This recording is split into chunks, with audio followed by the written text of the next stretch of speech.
नमस्कार। गुजरात के लोकप्रिय मुख्यमंत्री और देश के सर्वाधिक चर्चित राजनीतिज्ञ श्री नरेंद्र मोदी जी, राघव बहल साहब और बड़े ही खास मेहमान आप सब लोगों का बहुत हार्दिक स्वागत करता हूं मैं। नेटवर्क 18 की एक खास पहल थिंक इंडिया डायलॉग सीरीज इस इरादे से की गई है कि इस वक्त देश कुछ पॉलिसी डायलेमा से गुजर रहा है। 65 साल से हम एक तरह का डिस्कोर्स सुनते आए हैं और अब हमको ठोस जवाब चाहिए और शायद वक्त नहीं है। और एक राय और है जो राघव हमेशा हम लोगों को कहते हैं कि राजनीति और मीडिया दोनों समाज से पीछे चलता है। हम समझते हैं कि ये दोनों मिल करके हमको जो एक नैरेटिव बताते हैं वो शायद वही दुनिया है, वही सच्चाइयां हैं, वही आउटकम होंगे। लेकिन ये याद करने की जरूरत है कि हर बार बड़े पॉलिटिकल बदलाव के वक्त जनता बहुत आगे होती है और जब वो बदलाव सामने आता है तो हम कहते हैं कि अच्छा ये विवेक है भारतीय जनमानस का। तो नेटवर्क 18 इस आलोचना को ध्यान रखता है कि मीडिया के बारे में राय क्या बन रही है। इसीलिए हमने सोचा कि ये जो डे टू डे का एक नैरेटिव होता है, कोलाहल होता है, शोरगुल होता है, उससे हट करके एक ऐसी एकेडमिक बहस जिसको लोग उबाऊ मान करके करना नहीं चाहते, वो हम करने की कोशिश कर रहे हैं। चुनाव का साल है और राजनीतिक मंथन का साल है। अगले पूरे एक साल कोशिश करेंगे कि हर महीने हम उन तमाम राजनीतिज्ञों से वो सवाल पूछें, वो विमर्श करें जिस पर एक बेचैन हिंदुस्तान अब जवाब मांग रहा है, दिशा मांग रहा है। होल्ड ऑल, धुंधले, वेग बयानों से, मदरहुड स्टेटमेंट से काम नहीं चलेगा। नेटवर्क 18 देश का सबसे लीडिंग नेटवर्क है, आप जानते होंगे। और ये एक पहल और हमने की है कि आज का ये कार्यक्रम हम लाइव लेकर के जा रहे हैं। आप अगर उस तरफ देखें तो हमारे 11 न्यूज चैनल और सारे दर्शकों का CNN IBN, IBN 7, IBN लोकमत, इनाडू के चारों Hindi channel Madhya Pradesh, Rajasthan, Chhattisgarh, Uttarakhand, UP, Bihar, Jharkhand, Urdu channel और गुजराती चैनल, वहां भी हम आज इस कार्यक्रम को लाइव प्रसारित कर रहे हैं क्योंकि हम चाहते हैं कि डे टू डे के कॉमिक बुक पॉलिसी कमेंट्री से हट करके, चालू नैरेटिव से हट करके कुछ संजीदा बात हो और ये देखा जाए कि जनता इस विमर्श पर क्या कहती है। एक खुली बहस हो लेकिन संजीदा बहस हो। आज का विषय श्री नरेंद्र मोदी जी के लिए है लेस गवर्नमेंट और मोर गवर्नेंस। उनका भाषण होगा, उसके बाद राघव उनके साथ एक प्रश्नोत्तर का कार्यक्रम करेंगे। हम कोशिश करेंगे कि आप लोगों में से भी कुछ सवाल जवाब हों और उसके बाद एक बहुत ही खास पैनल डिस्कशन हो रहा है जिसमें राघव, राजदीप, जगन्नाथन, दीपांकर गुप्ता, स्वपन दास गुप्ता, रमा बीजापुरकर और विवेक डेब्रॉय, ये लोग शामिल होंगे। उसका विषय है कि क्या इस देश का जो नेचुरल रिदम है वो राइट ऑफ सेंटर और लिबरल है और क्या उन उसूलों को पूरा करने के लिए अगर हम कसौटी पर कसें तो हमारे नेता और हमारी पार्टियां खरे उतरते हैं या नहीं। इतना कह करके अब मैं श्री राघव बहल जो हमारे नेटवर्क 18 के फाउंडर और एडिटर और मैनेजिंग डायरेक्टर हैं उनको आमंत्रित करूंगा।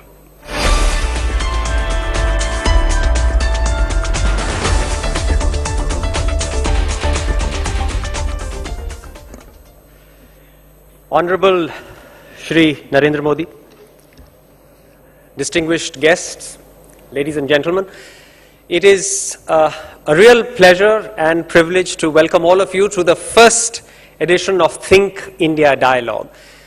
As Sanjay has told you, this is a forum in which we will try to seek to create, to craft an agenda for change for a resurgent aspirational India, an India which is looking for new thinking, innovative thinking in several areas. We believe that such an agenda will have to necessarily be built on principles of political equality, economic conservatism, social liberalism, and regulated free markets. We believe these are the 4 or 5 pillars on which such an agenda for change will have to be created.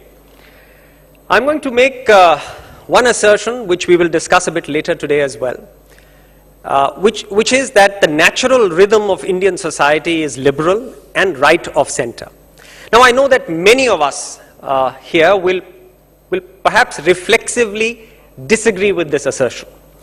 And I'll try and give you a little sense of why I think that is the case. But what does one mean by a right-of-center society? Why do we assert that India is a right-of-center society? There's a full body of literature around this. I don't want to go deep into that. I just want to pick up 2 or 3 elemental things. One is the institution of private property. For hundreds of years, this is one institution in India which has been unviolated. It has always suffered some damage, but it has always reasserted itself. And at independence, the Constitution of India actually enshrined the right to private property. And that is something which is deeply embedded in the psyche of this country, private property. The other thing which is also elemental is that we are now building a country, an economy, a society, whose core is the freedom of the individual. Now that is an elemental feature, again, of a society which is right of center, the freedom of the individual. And the third elemental thing, I think, is that as succeeding generations are seeing, the role of the government in our everyday lives is coming down. The role that government played in my parents' life was much more than in my life, and is going to be much less in the next generation's life. And as the role of the government shrinks in our everyday life, the headroom for individual initiative, individual freedom keeps on going up. And that again is an elemental feature of a society which is inherently right of center. Now, why do I say that we are a right of center society, but that many of you will reflexively disagree with me? The reason for that is that many of us in this hall became intellectual adults, I would say, became mature people in the 4 decades, one of these 4 decades, either the 50s, 60s, 70s, or 80s. And these 4 decades have been variously described, somewhat colorfully, as wasted decades, misguided decades, by several other adjectives. The adjective I would use is, these were decades of incongruity. We became a very incongruous society and economy in these 4 decades. The reason I say that is, on the one hand, we built a liberal, strong democracy, and that certainly is India's biggest achievement. These 4 decades, 40 years, saw the strengthening of India's democracy. But while we were building this democracy, we also created a command and control economic structure. We created huge tariff walls around India. We cut India off from the global economy. We virtually created a state apparatus which crushed private enterprise. So it was a very incongruous country, because if you looked at the rest of the world in those 4 decades, either they were becoming liberal democracies and liberal economies, or they were becoming totalitarian states, military dictatorships with command and control economic structures. But we took one element from here and one element from here, and I believe created a very incongruous society and an incongruous economy in these 4 decades. Many of us, or most of us, cut our teeth in those 4 decades, and therefore I believe, reflexively and erroneously believe that the dominant discourse of India is left of center. But the generation which has cut its teeth in the 90s and the 2000s, the generation which has known nothing but a liberal democracy and a liberalizing economy, that generation does not suffer from the incongruities of those 4 decades. And I believe that that generation reflexively is a right of center generation, because that believes in individual liberty, it believes in aspirations. And one of the other elemental things of a right of center society is, as I said, the role of the government is shrinking, needs to shrink. So small government is a very effective instrument for harnessing the energies that are unleashed by this liberalizing economy. We are delighted to have with us Mr. Modi, who is one of the few senior politicians in this country who openly bats for a small government. Otherwise, if you see the dominant discourse among other senior politicians in India, they instinctively believe in big government. But he instinctively and openly advocates a small government. Therefore, there could be nobody more better, relevant, credible than him to deliver today's keynote, which is that India needs less government but more governance. So, ladies and gentlemen, please do welcome Shri Narendra Modi.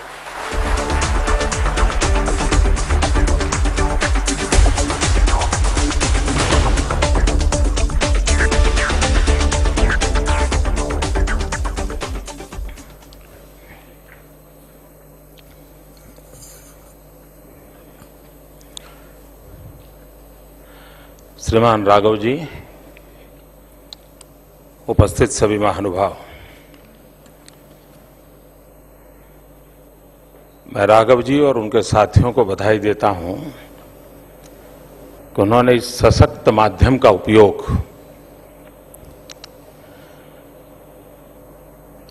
लोक शिक्षा के लिए, विचार मंथन के लिए और भिन्न भिन्न विचारों के बीच, भिन्न भिन्न प्रकार की सोच के बीच और अलग अलग प्रायोरिटीज लेकर के चलने वाले लोगों के बीच एक डायलॉग का प्लेटफॉर्म खड़ा किया है। और ये मानी हुई हकीकत है कि विचार विमर्श से, मंथन से अमृत अवश्य निकलता है। मैं आशा करता हूं कि ये प्रयास भी एक सात्विक भाव से देश और समाज को कुछ अच्छा देने के इरादे से आगे बढ़ेगा। ये बात सही है कि कभी कभी बीच में कॉमर्शियल एंगल तो रहेगा ही, टीआरपी का मुद्दा भी रहेगा, तो वो काम सवाल जवाब में हो जाता है। लेकिन ये प्रोफेशनल हजार्ड है और होना ही है, उससे आप मुक्त नहीं हो सकते। दरअसल मैं जब दिल्ली के एक यूनिवर्सिटी में छात्रों के साथ बातचीत करने के लिए आया था, तो उस दिन एक विषय ऐसे ही बोलते बोलते मेरे मुंह से निकला था, मिनिमम गवर्नमेंट मैक्सिमम गवर्नेंस। उसके बाद बहल जी से एक बार भेंट हो गई, तो उन्होंने इस विषय को छेड़ा मेरे से। उन्होंने कहा कि इसको आगे बढ़ाना चाहिए, इसकी चर्चा होनी चाहिए। और शायद उसी के कारण उनको लगा है कि क्यों, कभी कभी क्या होता है, हम लोग भी पार्टी में, जब मैं संगठन का काम करता था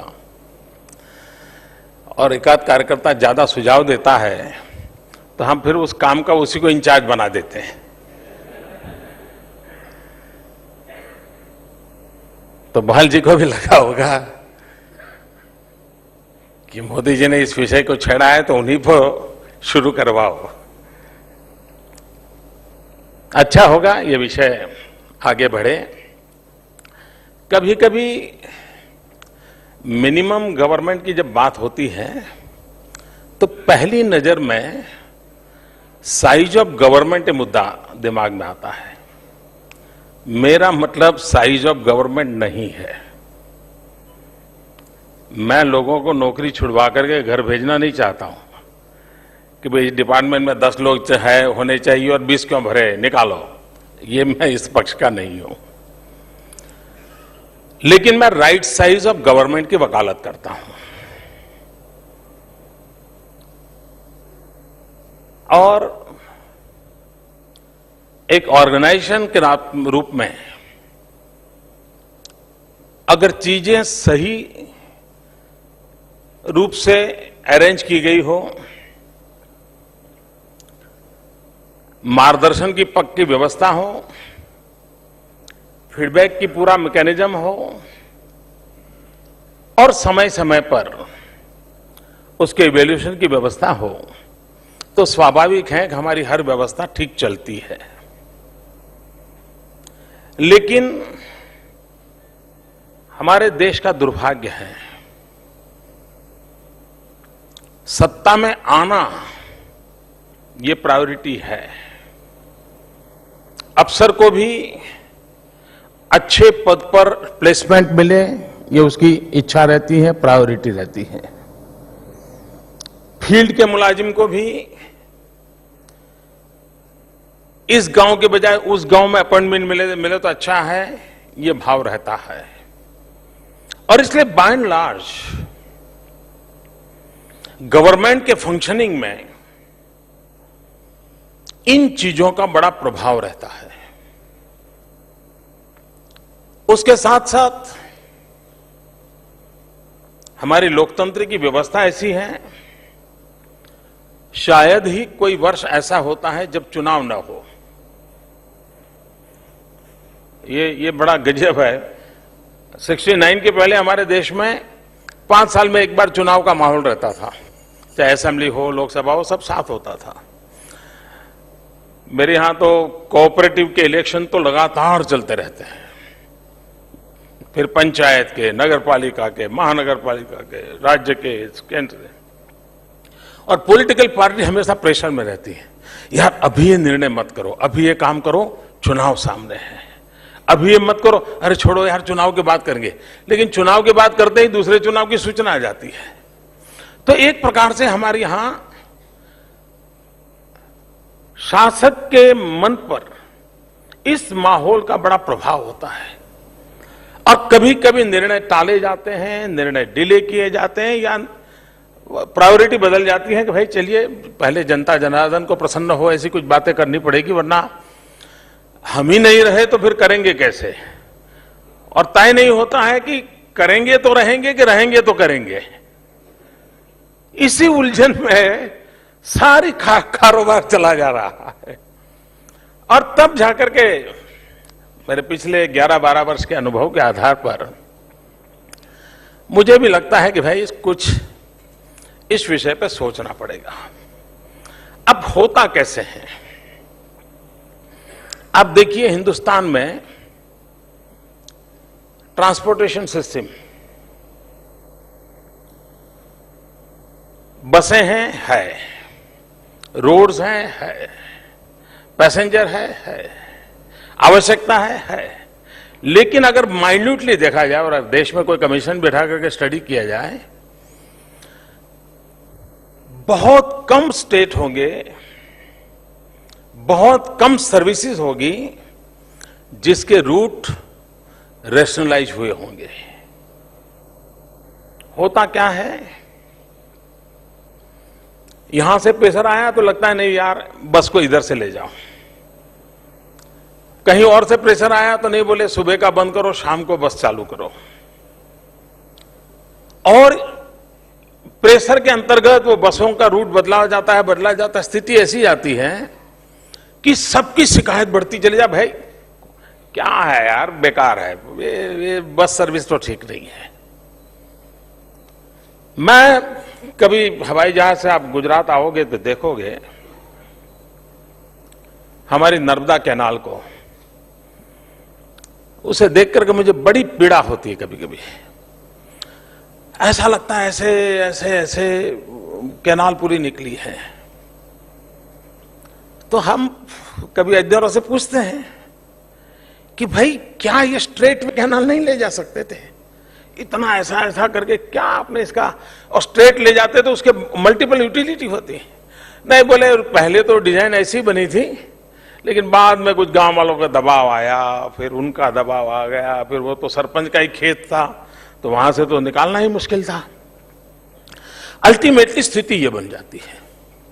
कहने का तात्पर्य यह है कि हमारी पूरी डिसीजन मेकिंग प्रोसेस है, उसमें इन सारे दबावों के बीच में चीजें चलती हैं और उसमें से सामान्य मानवी का सरकार के प्रति भरोसा उठ जाता है। आप देखिए इन दिनों प्राइवेट सिक्योरिटी का एक बहुत बड़ा बिजनेस चल रहा है। बहुत बड़ी मात्रा में प्राइवेट सिक्योरिटी प्रोवाइड करने वाले लोग हैं। ये क्यों हुआ? सरकार की व्यवस्था पर भरोसा होता तो प्राइवेट सिक्योरिटी पर भरोसा नहीं होता। ये हमारे मीडिया वर्ल्ड,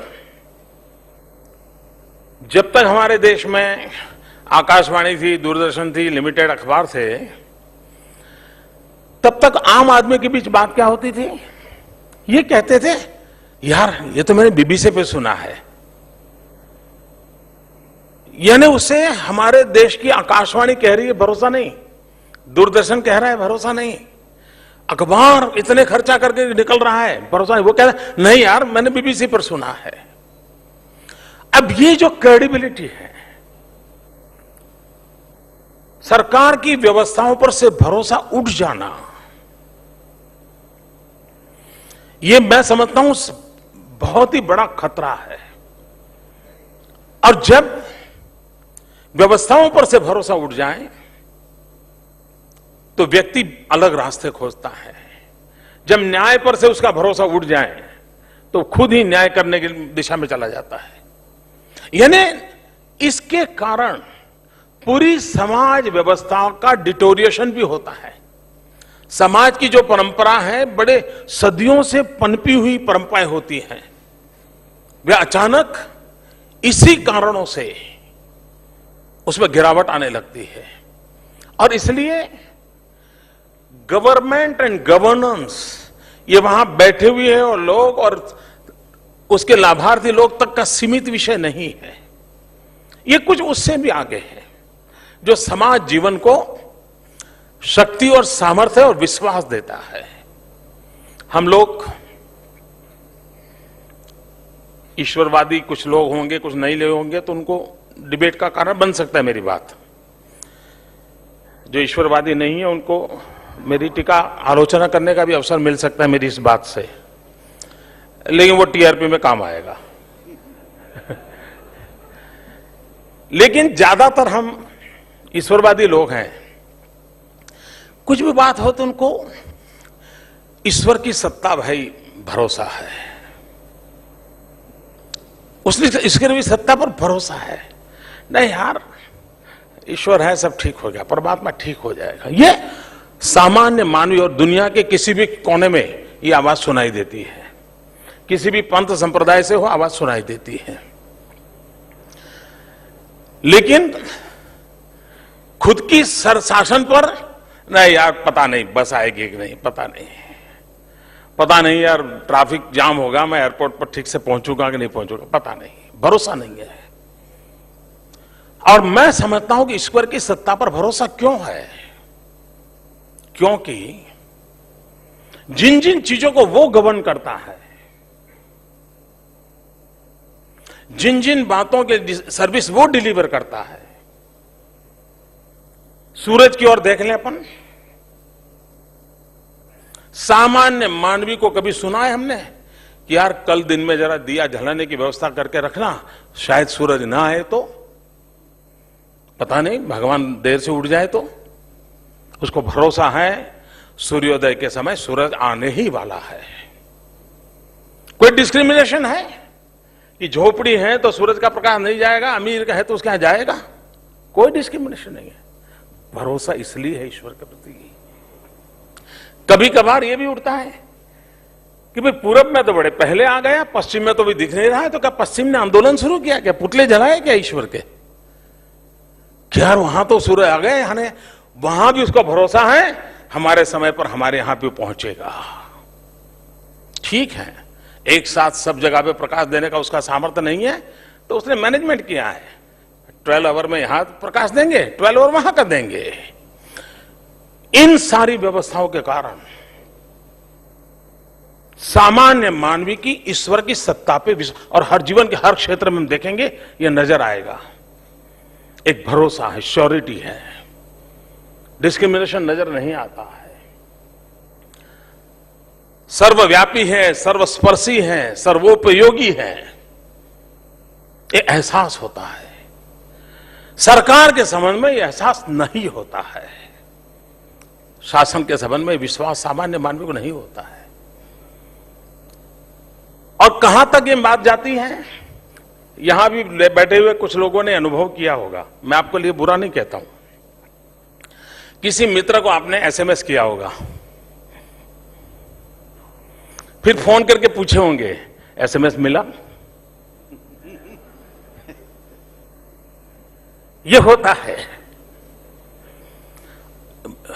यह आदत के कारण हो रहा है, ऐसा नहीं, भीतर कहीं ना कहीं अविश्वास है कि यार एसएमएस तो किया, मिला कि न मिला। कभी उस मित्र पर भी भरोसा नहीं होता कि यार पता नहीं वो कब देखेगा, वो तुरंत थोड़ा देखेगा, तो ये भी रहता है। लेकिन कहने का तात्पर्य यह है कि हमें समाज व्यवस्था में उन चीजों को विकसित करना पड़ेगा जिसके अंदर व्यवस्थाओं में विश्वास बैठे। दूसरी तरफ ये government, big government, small government जो विषय, ये पनपता कैसे है? हम हमारी समाज व्यवस्था को देखें तो मानव संस्कृति की जो विकास यात्रा हुई, उस विकास यात्रा के मूल में जाएंगे तो ये ध्यान में आता है कि पहले सरकार नाम की चीज ही नहीं थी। मानव संस्कृति का उदय हुआ, गवर्नमेंट नहीं थी।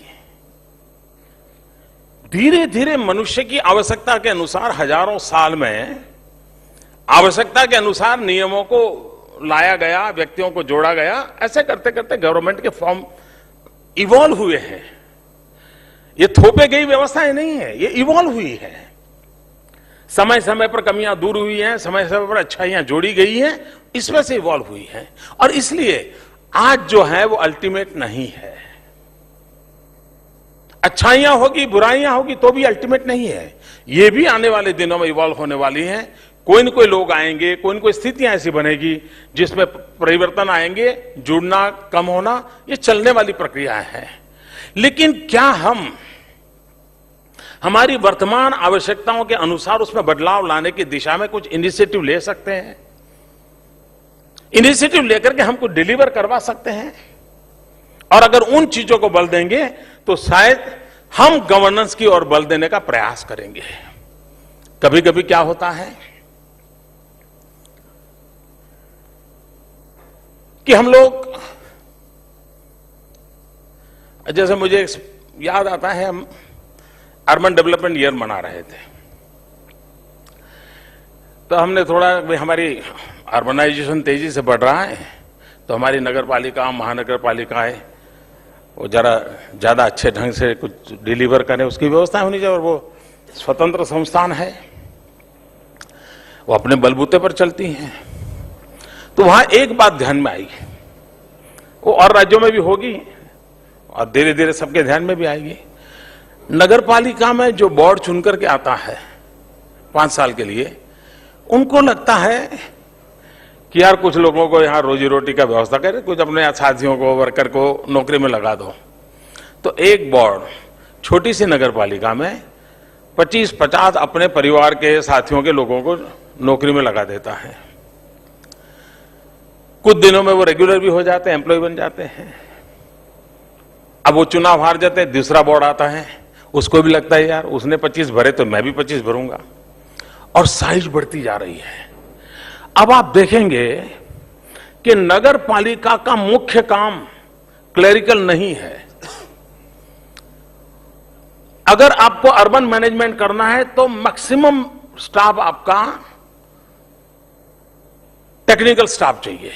उसको रास्ते बनाने हैं, उसको ड्रेनेज बनानी है, उसको पानी का काम करवाना है, उसको बिल्डिंग के परमिशन देनी है, सारे विषय टेक्निकल है। क्लेरिकल वर्क मिनिमम है। लेकिन आपने देखा होगा हमारे देश में इन नगर पालिकाओं में जो चाहिए वो लोग नहीं है, नहीं चाहिए वो भरपूर है। सरकार का कद बढ़ता जा रहा है, बोझ बढ़ता जा रहा है, डिलीवरी नहीं हो रही है। क्यों? तो डिलीवरी करने योग्य जो लोग चाहिए उनको स्थान नहीं मिला है। हमने जब अर्बन डेवलपमेंट ईयर बनाया तो हमने ये सब देखा, तो हमने कहा भाई राइट साइज गवर्नमेंट की दिशा में प्रयास करना पड़ेगा। अभी बड़ा कठोर काम था, क्योंकि लोगों की छुट्टी होगी, नौकरियां कम होगी, परेशानियां होगी, आक्रोश पैदा होगा, सब होगा।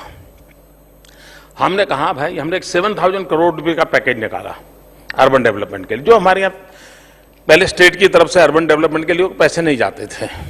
और हमने उसमें शर्तें डाली कि भाई आपकी नगर पालिका में राइट साइज गवर्नमेंट की दिशा में ये पैरामीटर, इतनी जनसंख्या है तो इतने लोग चाहिए, ऐसे लोग चाहिए, इसको अगर फॉलो करोगे तो आपको डेवलपमेंट के लिए इतनी ग्रांट मिलेगी। और स्थिति ये बनी कि धीरे धीरे हर एक ने अपनी साइज कम करना शुरू किया और एफिशिएंसी बढ़ाना शुरू किया। अब उनको टेक्निकल स्टाफ की जरूरत थी।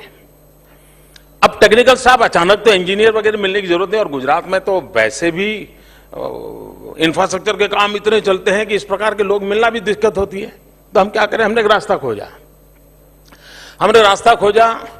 जो जैसे मेडिकल में एमबीबीएस करने के बाद इंटर्नशिप के लिए लोग जाते हैं, साल 2 साल इंटर्नशिप करते हैं, बाद में वो प्रैक्टिस करते हैं। हमने कहा इंजीनियरिंग में भी लाओ, और फाइनल ईयर के स्टूडेंट्स को हमने ऑफर किया कि अगर आप समय देते हैं और नगर पालिका में जाकर के काम करते हैं तो हम आपको इतना पैसे देंगे और आपको काम कर सीखने को भी मिलेगा। उसका इतना अच्छा रिस्पांस मिला कि सारे इंजीनियरिंग के स्टूडेंट्स 3 महीने, 2 महीने, 5 महीने हमको समय देने लगे। उनको हम नगर पालिका में भेजने लगे। नगर पालिका के जो टेक्निकल काम थे उसको पूरा करने में उसकी मदद मिलने लगी। तो अपने आप में गवर्नेंस में चेंज आया। कहने का तात्पर्य है कि हम अगर चाहें इन व्यवस्थाओं को विकसित करना तो व्यवस्थाओं को विकसित किया जा सकता है। कभी हम कैसे करते हैं, मैं किसी की यहां आलोचना नहीं करता हूं।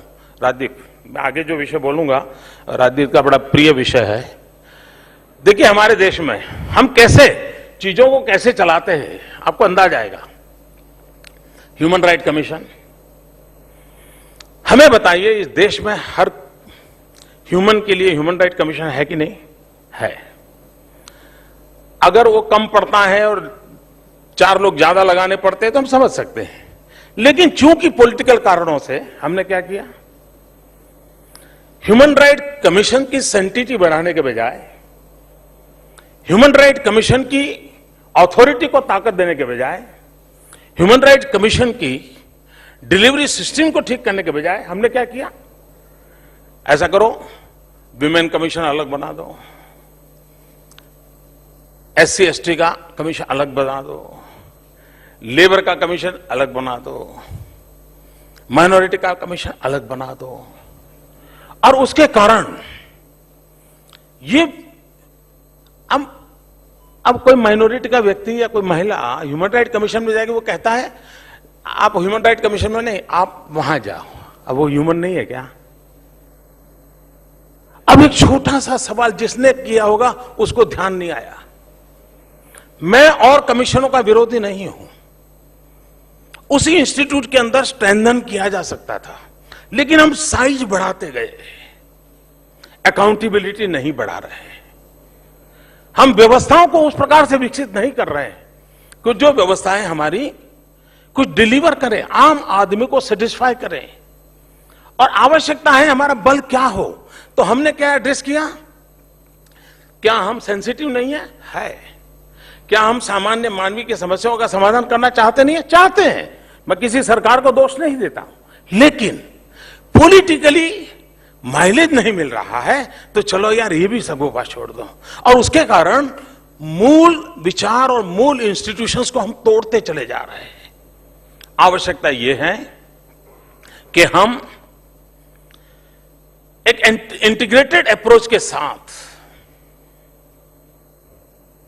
उन व्यवस्थाओं को विकसित करने की ओर बल देंगे तो हो सकता है कि सच्चे अर्थ में सामान्य मानवी को जो चाहिए वो देने में हम सफल हो सकते हैं। दूसरी बात है,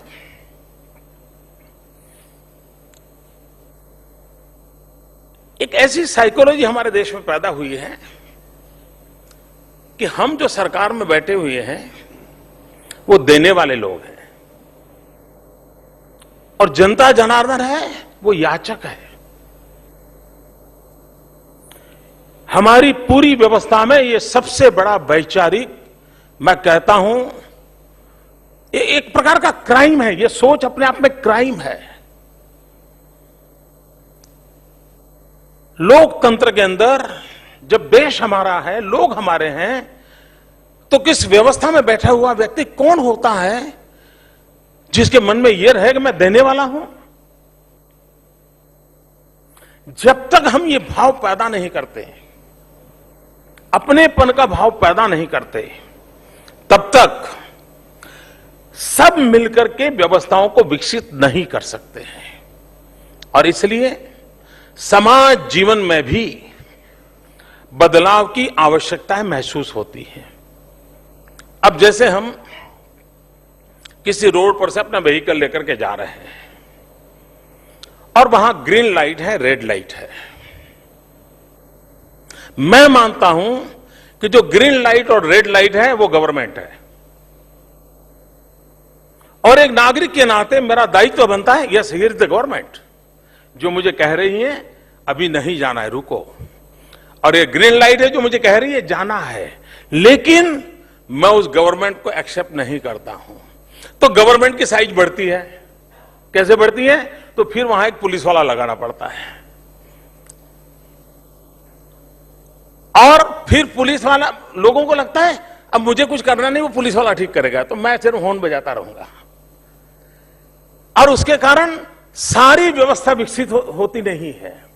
अगर एक नागरिक के नाते मैं स्वीकार करता है रेड लाइट, ग्रीन लाइट, ये गवर्नमेंट है, और गवर्नमेंट मुझे कहती है आधा मिनट मुझे रुकना है, तो यहां गवर्नमेंट का विस्तार करने की जरूरत है, पुलिस वाले की जरूरत नहीं पड़ेगी। बहुत ही रेगुलेटरी व्यवस्था के लिए जरूरत पड़ेगी। लेकिन चूंकि उन व्यवस्थाओं को हम पालन नहीं करते हैं, हमारी चीजें बढ़ती चली जा रही हैं। और कभी कभी नागरिक धर्म, गवर्नेंस के साथ जितना रेगुलेटरी अथॉरिटी का जितना काम है, उतना ही नागरिक धर्म के मिलन का आवश्यक है। उसको भी उतना ही 7 साल चलाना पड़ता है। एक पटरी पर हम चीजों को नहीं चला सकते हैं। हमने व्यवस्था और लाभार्थी दोनों की आशा आकांक्षाओं से जुड़ी हुई बातों को साथ लेकर के चलना पड़ेगा, तब जाकर के हम परिवर्तन दे सकते हैं। दूसरी एक हमारे देश में दुर्भाग्य हुआ है, आजादी के 50 साल में किसी न किसी कारण से एक ऐसा भाव जगा है जो हमें बहुत संकट पैदा कर रहा है। वो भाव क्या है? एक तो 2 शब्दों ने हमें तबाह करके रखा हुआ है। कुछ भी होता है तो पूछता है मेरा क्या? कोई भी बात हो तो क्या मेरा क्या? और मेल नहीं बैठा तो कहता है मुझे क्या? शुरू करता है इसमें मेरा क्या, नहीं हुआ तो ठीक है, मुझे क्या, करो मरो। ये 2 चीजों ने हमें तबाह करके रखा हुआ है। और उसके काम क्या होता है? एक गवर्नमेंट की स्कूल है, हम बच्चे को वहां दाखिल करने को तैयार नहीं है। पता नहीं यार मास्टर जी कैसे होंगे, क्या पढ़ाएंगे, भरोसा नहीं है, तो मैं प्राइवेट स्कूल में जाता हूं। क्यों? वो तो सरकार का है। हमारे देश में भाव ही नहीं है कि अस्पताल है वो सरकारी मतलब मेरी है, ये स्कूल सरकारी मतलब मेरी है। हमारे घर में 20 साल पुराना, हमारे घर में 20 साल पुराना स्कूटर हो, हॉर्न के सिवाय सब बजता हो, उसके बावजूद भी हम घर से निकलेंगे तो स्कूटर को ऐसे साफ करते हैं, ऐसी सफाई करते हैं, कितने भी अच्छे कपड़े पहने हो तो भी उसकी सफाई करते हैं।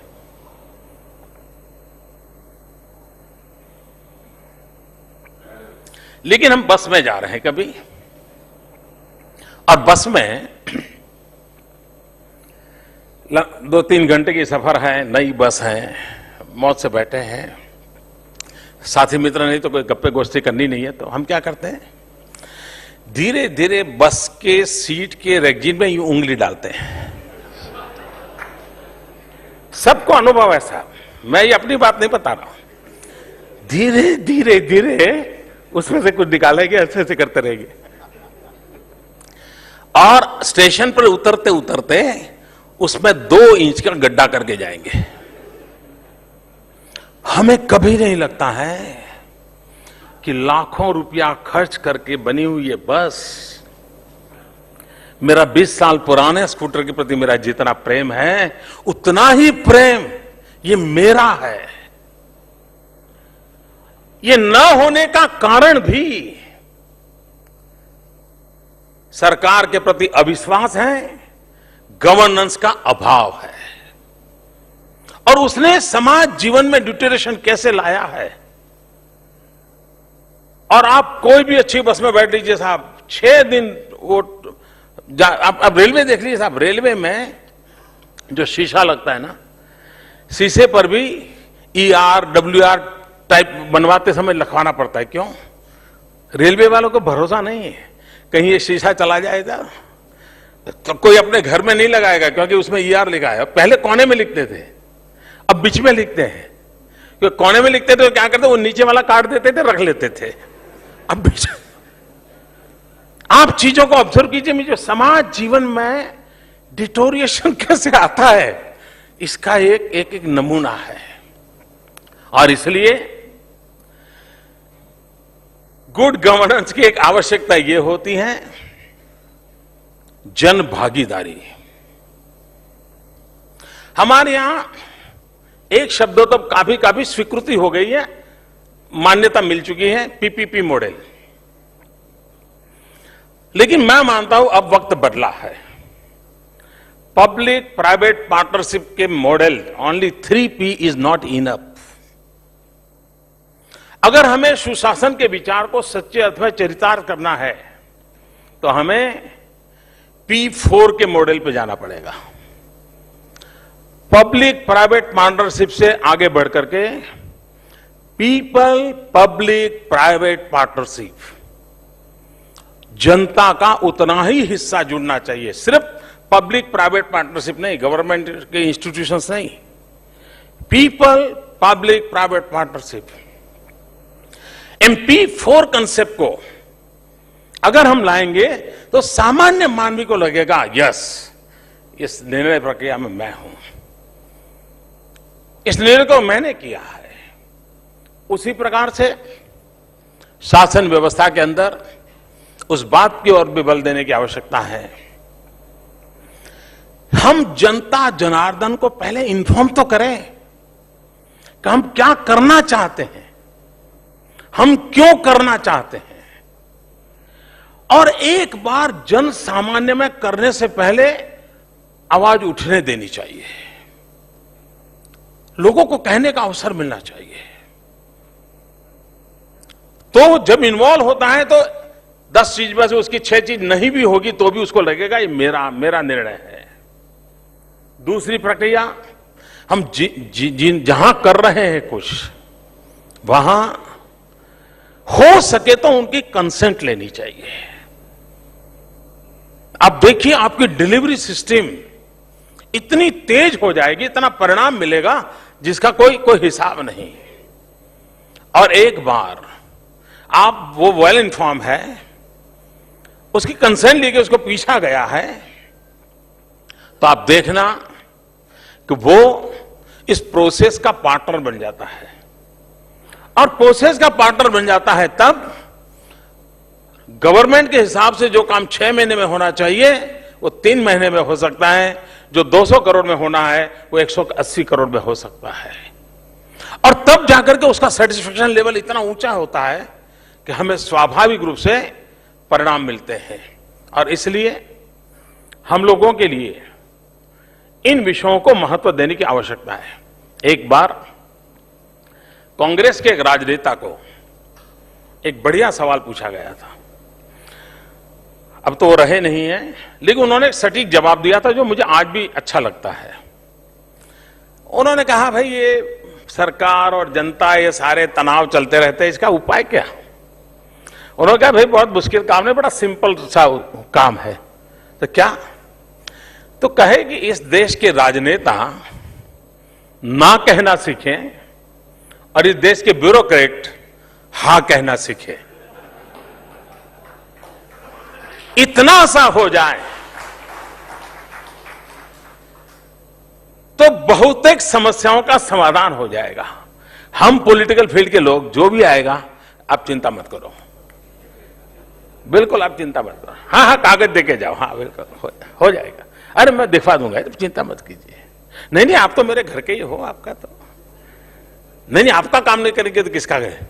जवाब तो दे ही नहीं रहा है। उसको भी लगता है बात अच्छी हो गई। और अफसर के पास गए तो कहां से लाए हो, किसने बताया, कौन सा कानून है, कौन सा नियम है? अरे ऐसे ही हम ये काम लेके बैठे और वो वहीं से शुरू करता है। मित्रों, बात हंसी मजाक में कही गई होगी, लेकिन हमारी समस्याओं का रोग कहां है, कठिनाई कहां है, उस पर हम अगर बारीकाई से देखें तो बिल्कुल हमें साफ नजर आता है कि हमारी कठिनाइयां यहां हैं। दूसरा जो मुझे लगता है कि टेक्नोलॉजी हमें गुड गवर्नेंस के लिए एक बहुत बड़ा ताकतवर साधन मिला है। हम हमारी डिलीवरी सिस्टम को इतना परफेक्ट बना सकते हैं जिसका कोई हम सोच नहीं सकते। देखिए, अभी भारत सरकार ने कानून पास किया है, रिस्पॉन्सिबिलिटी तय की है गवर्नमेंट एम्प्लॉयज की कि भाई इतने दिन में ये काम करोगे, नहीं करोगे तो ये सजा होगी, इतने दिन में ये काम करना पड़ेगा, नहीं करोगे। ऐसा एक उन्होंने चार्टर किया है। अभी हमने भी हमारी असेंबली में भारत सरकार ने जो कानून बनाया उस तर्ज पर हमने भी कानून बनाया है। लेकिन हमने एक और काम किया था, पिछले 4-5 साल से हम कर रहे हैं, वनडे गवर्नेंस। अब हम लोग वनडे क्रिकेट से परिचित हैं, लेकिन वनडे गवर्नेंस हमको थोड़ा नया लगता है। हमने टेक्नोलॉजी के माध्यम से करीब 200 से ज्यादा पूरे राज्य में सेंटर्स बनाए हुए हैं। कोई भी व्यक्ति, उसमें कोई 160 type of services are there. कोई भी व्यक्ति अपना काम लेकर के सुबह वहां जाके कागज छोड़ देता है, अपनी ऑफिस रोजी रोटी कमाने चला जाता है, और शाम को जब वापस आता है तो उसका काम होकर के उसकी सारी चीजें रेडी रहती हैं, और सारा काम टेक्नोलॉजी के माध्यम से होता है। मिनिमम ह्यूमन इंटरवेंशन है। अब इसके कारण सामान्य मानवी को संतोष हो रहा है, यार पहले जन्म का दाखिला लेना था तो एक महीने भर इंतजार करना पड़ता था, प्रॉपर्टी का नक्शा लेना पड़ता था तो ये होता था, फलाना लेने तो ये होता था। ये अच्छा हो गया यार, टेक्नोलॉजी के इस उपयोग का परिणाम या अच्छा, उसका कारण सरकार की इनकम भी बढ़ी है। लोगों को कहा भाई थोड़ा एक्स्ट्रा पैसा देना पड़ेगा, लोगों ने दिया, और लाखों लोग उस चीज का फायदा उठा रहे हैं। हम टेक्नोलॉजी का जितना उपयोग ज्यादा हम डिलीवरी सिस्टम में करेंगे, कभी आपने देखा होगा हमारे देश में न मिलने के मुद्दे पर आक्रोश ज्यादा नहीं होता है, लेकिन किसी अयोग्य व्यक्ति के हाथ कोई चीज चली जाए उसको जनता सहन नहीं करती है। मेरे हक का था, मुझे मिलने में देर हुई तो वो इंतजार करने को तैयार है, लेकिन उसको तो कोई हक नहीं था, उसको कैसे मिला, वो कैसे ले आया? समाज व्यवस्था इस बात को स्वीकार नहीं करती है, और शासन के प्रति अविश्वास का कारण यह बनता है। मित्रों, मैंने गुजरात में एक छोटा सा प्रयोग किया, उस प्रयोग का हमें बहुत लाभ मिला। हम गुजरात के लोग, पसीने से हमारा संबंध बहुत कम है, पैसों से ज्यादा है, इसलिए खेलकूद वगैरह से हम गुजराती लोग आपको नजर नहीं आएंगे। खेल के मैदान भरे पड़े हैं, बच्चे पसीना बहा रहे हैं, ये माहौल थोड़ा कम है हमारे यहां। लेकिन हमने उसमें चेंज लाने की कोशिश शुरू की, और कोशिश की तो हमने कहा भाई ये खेल कूद में हमारे बच्चे क्यों पीछे रह जाते, कहीं मेल नहीं बैठता है। तो उसमें से हमने एक विचार विमर्श किया, काफी कंसल्टेशन किया, तो ध्यान में आया कि सिलेक्शन सिस्टम में ही सब दोष है। अगर शिमला में खेलने के लिए जाना है तो उस परिवार के बच्चों का नंबर लगेगा, अगर महाराष्ट्र के छोटे से किसी डिस्ट्रिक्ट के हेडक्वार्टर पर ही खेलकूद होने वाले हैं तो दूसरे लॉट ऑफ पीपल के बेटों को चांस लगेगा। अच्छी जगह पे जाना है तो खिलाड़ी एक, थोड़ी कम अच्छी जगह पे जाना है तो खिलाड़ी दूसरे। मैंने कहा भाई खिलाड़ी तो खिलाड़ी होता है, उसके काम अलग क्या होता है। तो हमने सिलेक्शन की सिस्टम को बड़ा साइंटिफिक किया, टेक्नोलॉजी का उपयोग किया ही किया। सही माने में जो पोटेंशियल था उनको अवसर मिला। और पिछले 40 साल में हमको जितने मेडल्स मिले होंगे उससे ज्यादा मेडल ही हमारे बच्चे स्टेट लेवल पे, नेशनल लेवल पे पिछले 10 साल में ले आए।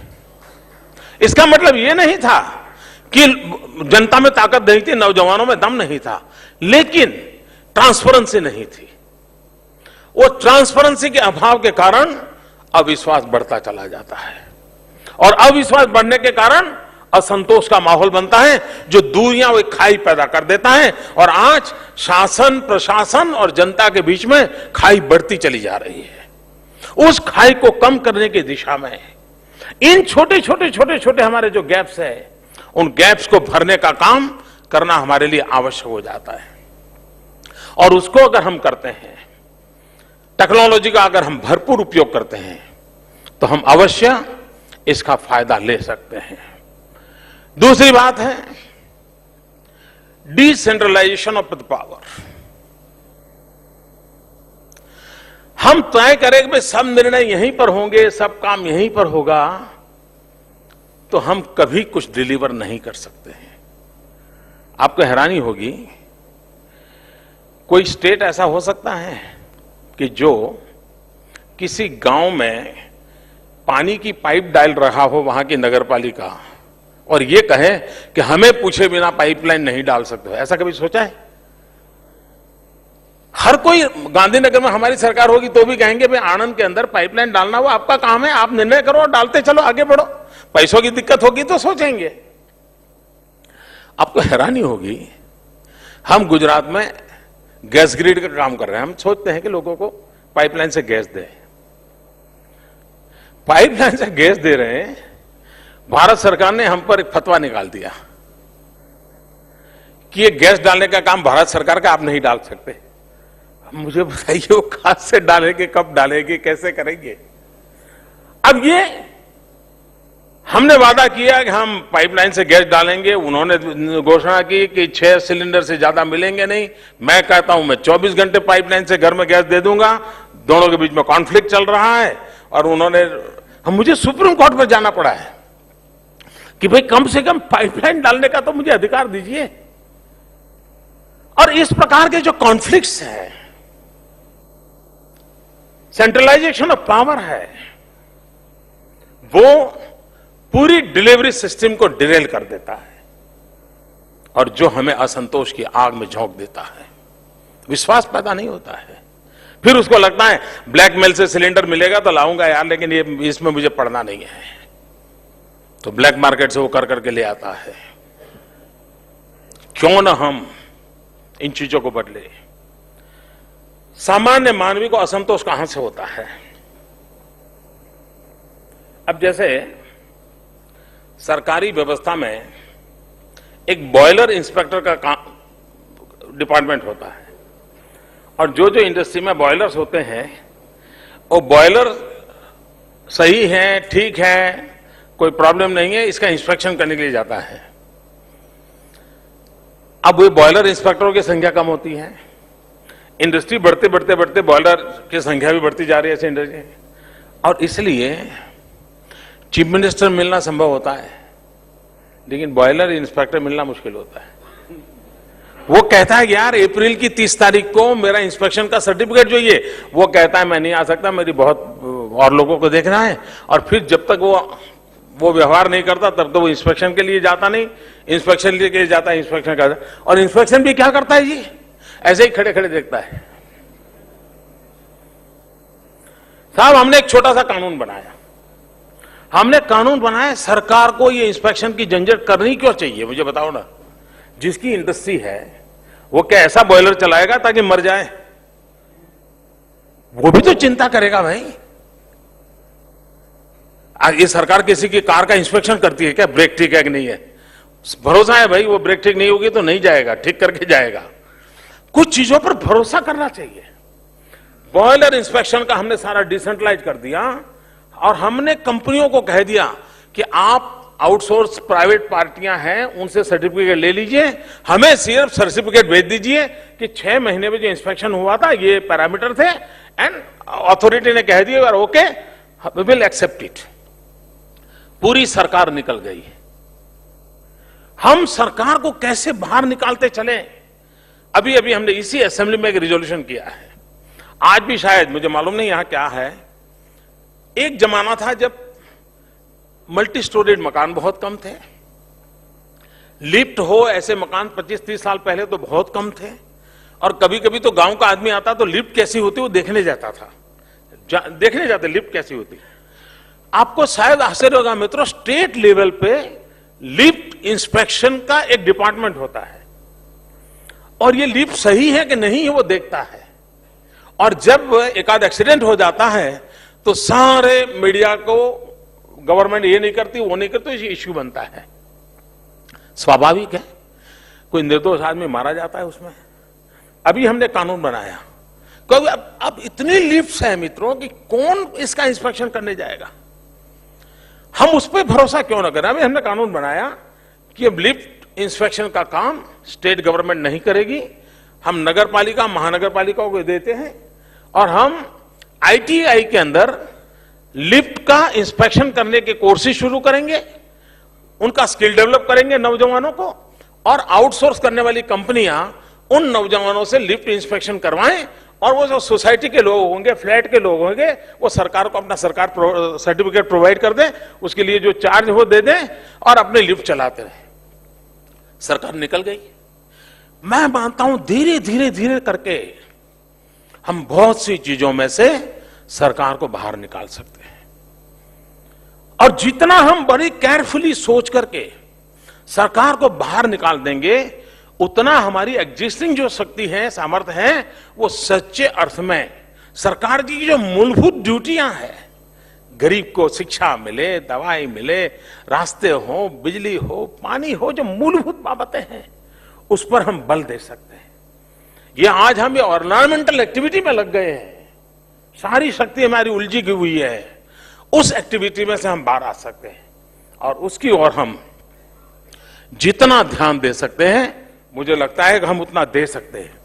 इतना ही नहीं, कुछ बातें आज मेरे मन में आ रही थी तो मैं ऐसे ही थोड़ा उसको कागज पर लिख रहा था। मुझे लगा शायद आपको, जो जैसे मैंने प्रारंभ में कहा, सुशासन के लिए या गुड गवर्नेंस के लिए जैसे टेक्नोलॉजी का वगैरह का उपयोग है, मैंने 3-4 बातें पहले कही थी। Informing the people, consultation, consent, निर्णय प्रक्रिया में जनता की भागीदारी, decision by people, and then participation of the people. इन क्रम को लेकर के हम शासन व्यवस्थाओं को अगर विकसित करते हैं तो करीब करीब करीब गवर्नमेंट को इसका बोझ कम होगा। उसी प्रकार से गवर्नमेंट एंड गवर्नेंस एक ही सिक्के के दो पहलू हैं।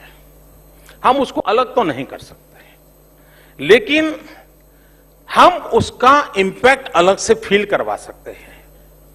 और सामान्य मानवी गवर्नेंस के माध्यम को गवर्नमेंट के प्रति अपना भाव बनाता है, गवर्नेंस के माध्यम से गवर्नमेंट के साथ चलने को तैयार होता है, गवर्नेंस के माध्यम से गवर्नमेंट को स्वीकृति मिलती है।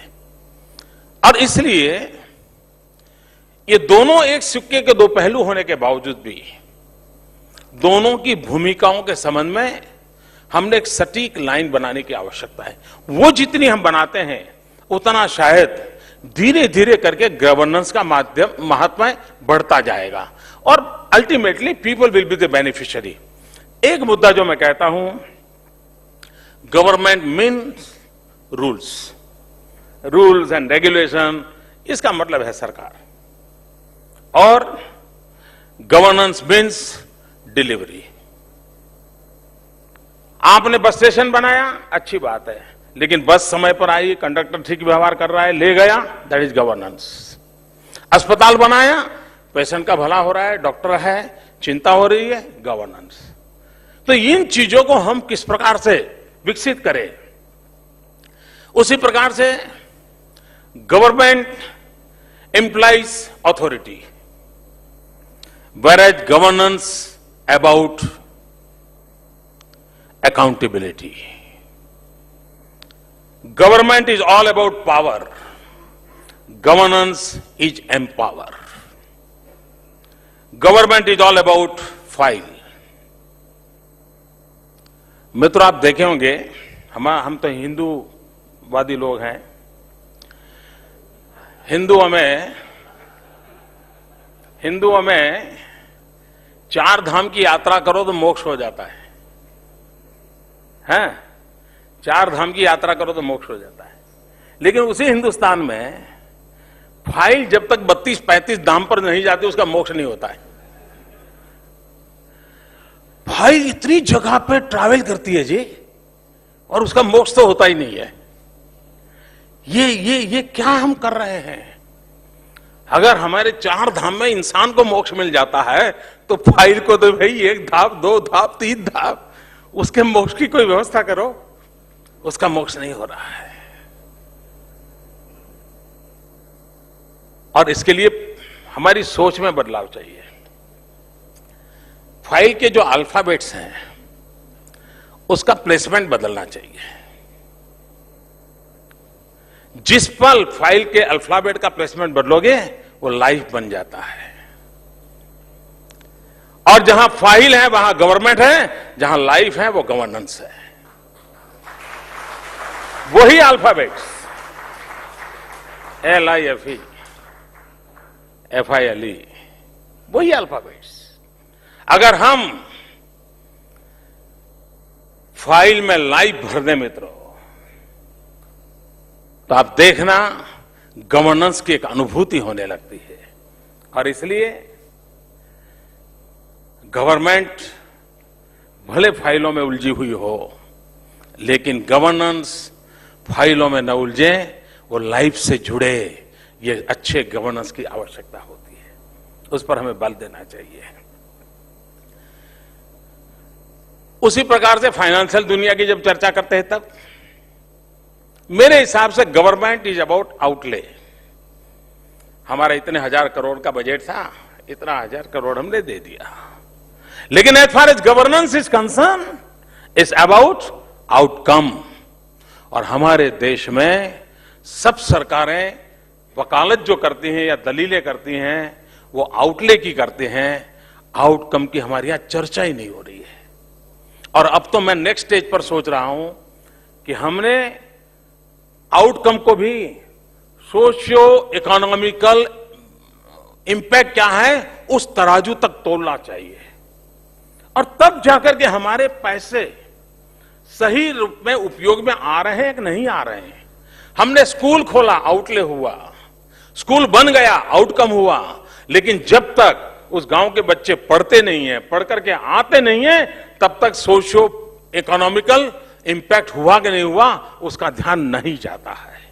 और इसलिए हमें हमारी शासन व्यवस्था को उस दिशा में विकसित करना पड़ेगा।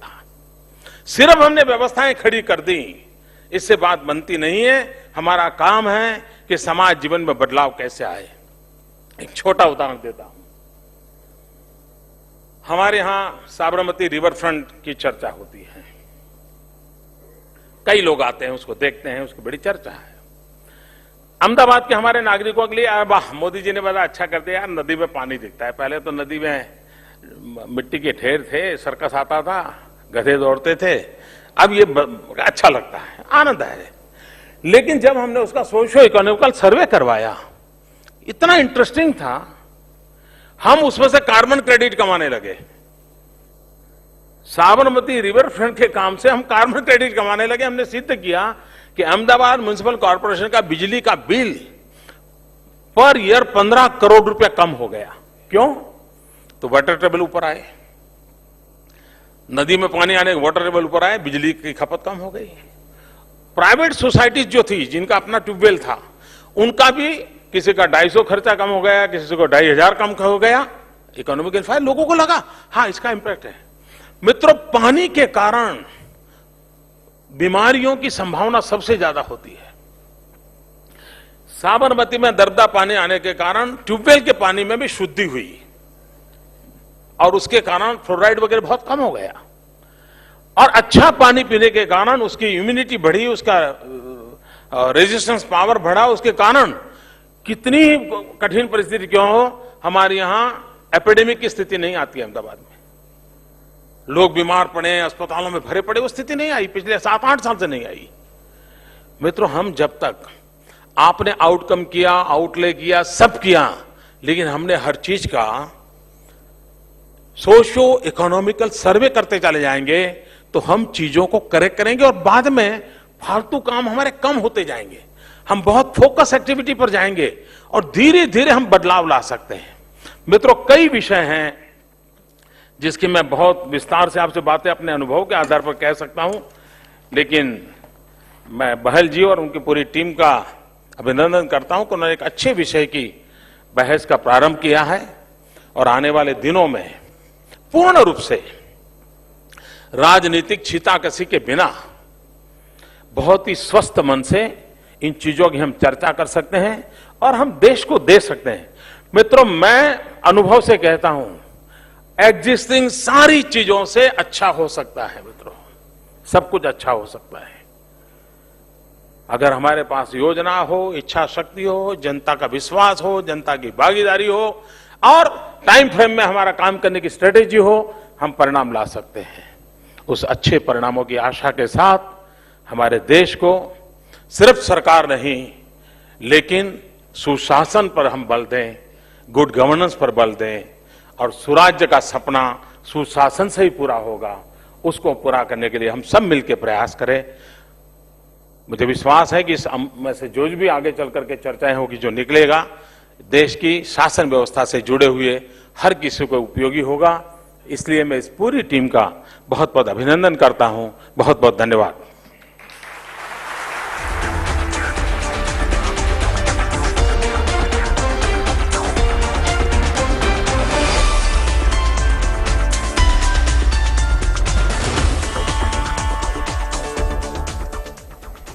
Modi ji, thank you very much. पूरा एक्सटेम्पोर बोलते हैं और इतने विषयों पर आपने चर्चा की। 2-3 सवाल उठे तो मैं, एक आपने उदाहरण दिया, सेंटर स्टेट रिलेशंस का इशू निकलता है उसमें, जो पाइपलाइन का आपने उदाहरण दिया कि आज आप सुप्रीम कोर्ट में सेंट्रल गवर्नमेंट से एक ऐसे प्रोजेक्ट के ऊपर लड़ रहे हैं जिसमें पाइप्ड गैस हाउस होल्ड में जा सकती है। तो सवाल मैं थोड़ा उसको बड़ा करके पूछना चाहता हूं, वो तो एक मुद्दा हो गया। ये प्लानिंग कमीशन का जो सारा आर्किटेक्चर है हिंदुस्तान में, मैं आपको बताऊं, जब एनडीए की सरकार 98 में आई थी तो ऐसे ही कुछ हम लोग 4-5 लोग बैठे हुए थे, तो सबने कहा कि अब क्या ऐसा सिग्नल देंगे वाजपेयी जी कि पता चले कि व्यवस्था बदल गई है।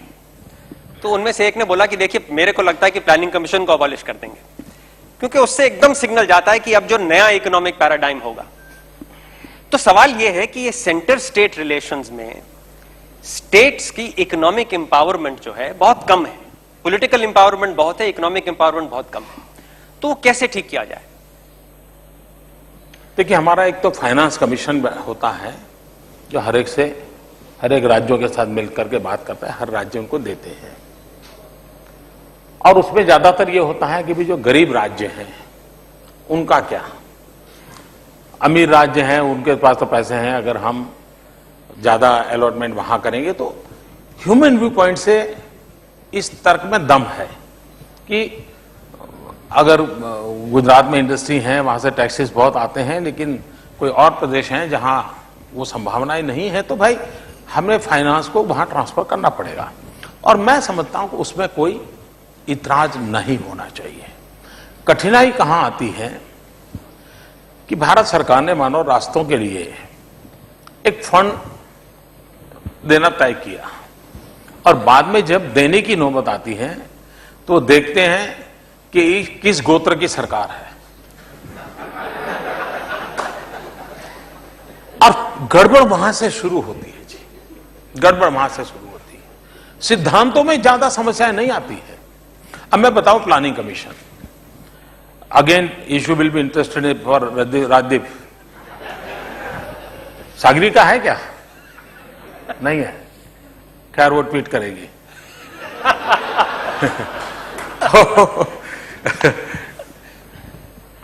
मित्रों, एक बार मैं प्लानिंग कमीशन पे चर्चा हुई, उन्होंने टाइगर के लिए 200 करोड़ रुपया भारत सरकार ने घोषित किया। शायद वो एनडीटीवी में उसी से चलता है, मुझे मालूम नहीं है, लेकिन उन्होंने 200 करोड़ टाइगर बचाने के लिए किया। तो मैंने प्लानिंग कमीशन को पूछा, मैंने कहा साहब मुझे बताइए, क्या टाइगर सेक्युलर है और लायन कॉम्युनल है?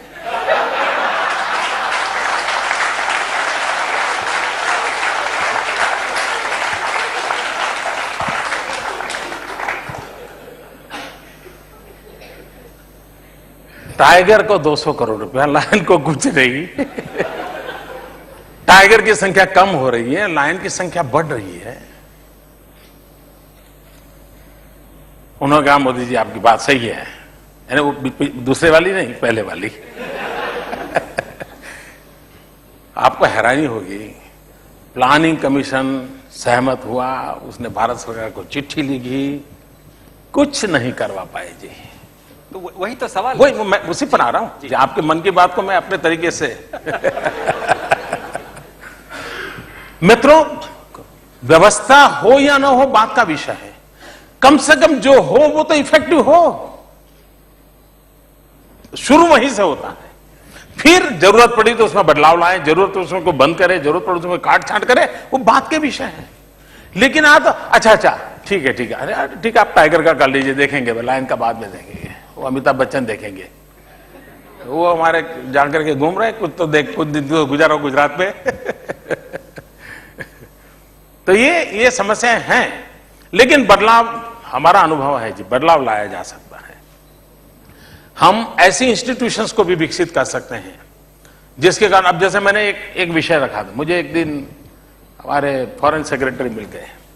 अभी मैंने सुना है भारत सरकार शायद उस दिशा में करने जा रही है, ऐसा मैंने सुना है, लेकिन वहां जो सुना है वो होता है, ऐसा होता नहीं। तो हमने सुना था कि स्टेट कैडर में से भी एक्सटर्नल अफेयर्स मिनिस्ट्री में कुछ लोगों को वो ले जाएंगे। मैं आज से 7-8 साल पहले फॉरेन सेक्रेटरी के साथ बातें कर रहा, मैंने कहा भाई आप स्टेट को कहो कि उसकी कैडर में से जिसको भी वो अलॉट करना चाहते हैं, दुनिया के किसी न किसी देश में वो अपना एक डेस्क खोले। जिस स्टेट को इंटरेस्ट होगा, अब मान लीजिए मुझे 6 देशों में इंटरेस्ट है मेरे बिजनेस के लिए, तो मैं 6 देश के अंदर गुजरात की एक डेस्क बनाऊंगा, वो मिशन का मेंबर होगा और वो मेरे गुजरात के विषयों को डील करेगा। अब मान लीजिए मेरा यूके से बिजनेस है, और इन दिनों मित्रों एक्सटर्नल अफेयर्स मिनिस्ट्री ने मेनली कॉमर्स है, आज वो कोई पुराने जमाने का स्पाई एंड स्ट्रैटेजी और वो थोड़ा रहा है, मेनली प्योरली कॉमर्स है। आपका ट्रेड ट्रीटी क्या होती है उसी पर है, तो फिर आपने उस प्रकार से डेवलप करना चाहिए।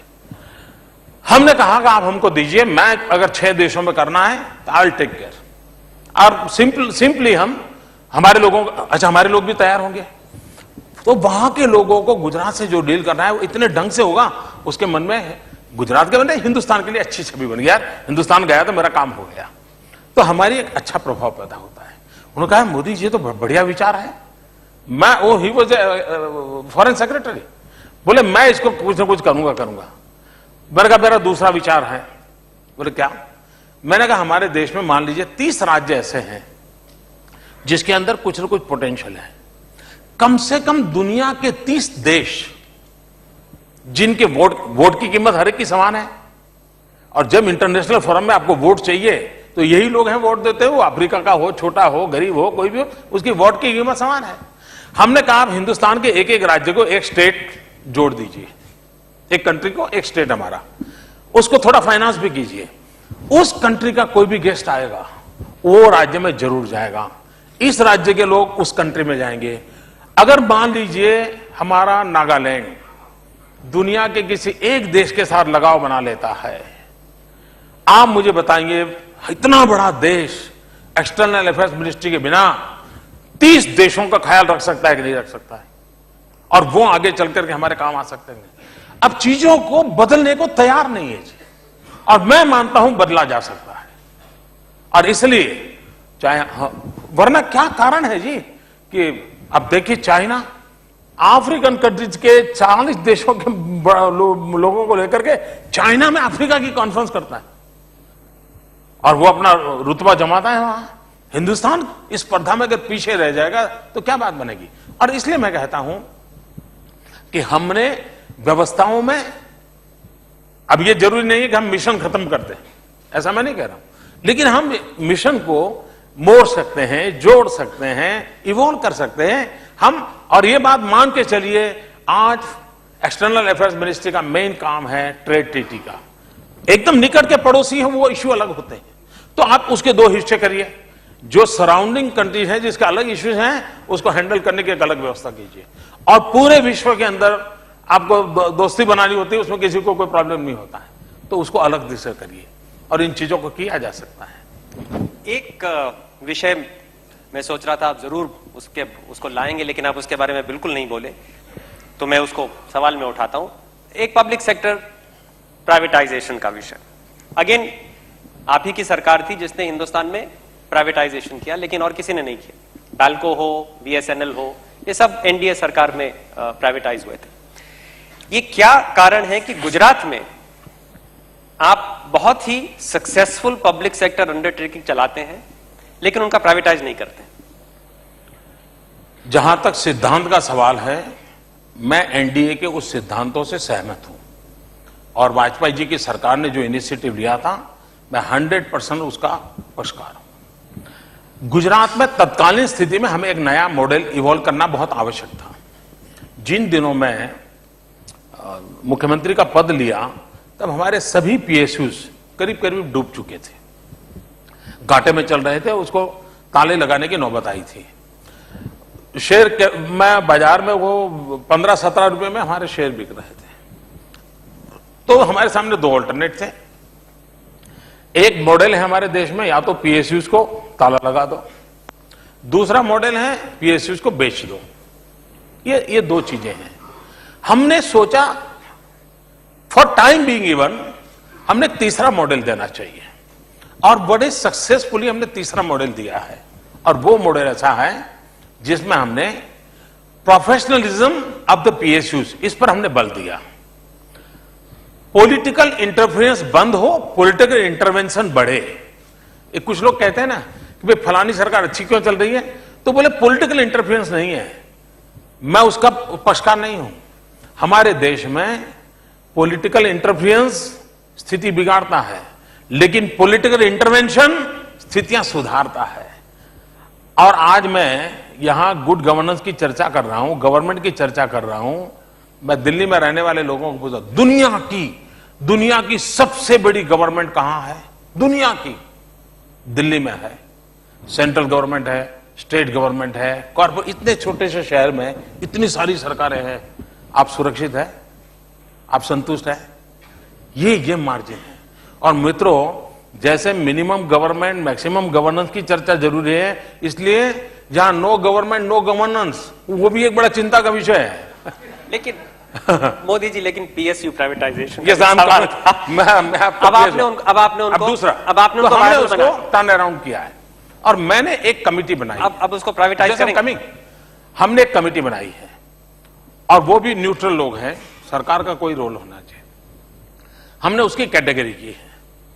कुछ तो ऐसे पीएसयूज हैं जो सामाजिक कामों के लिए काम आ रहे हैं, तो उसके लिए देखने का दृष्टिकोण अलग है।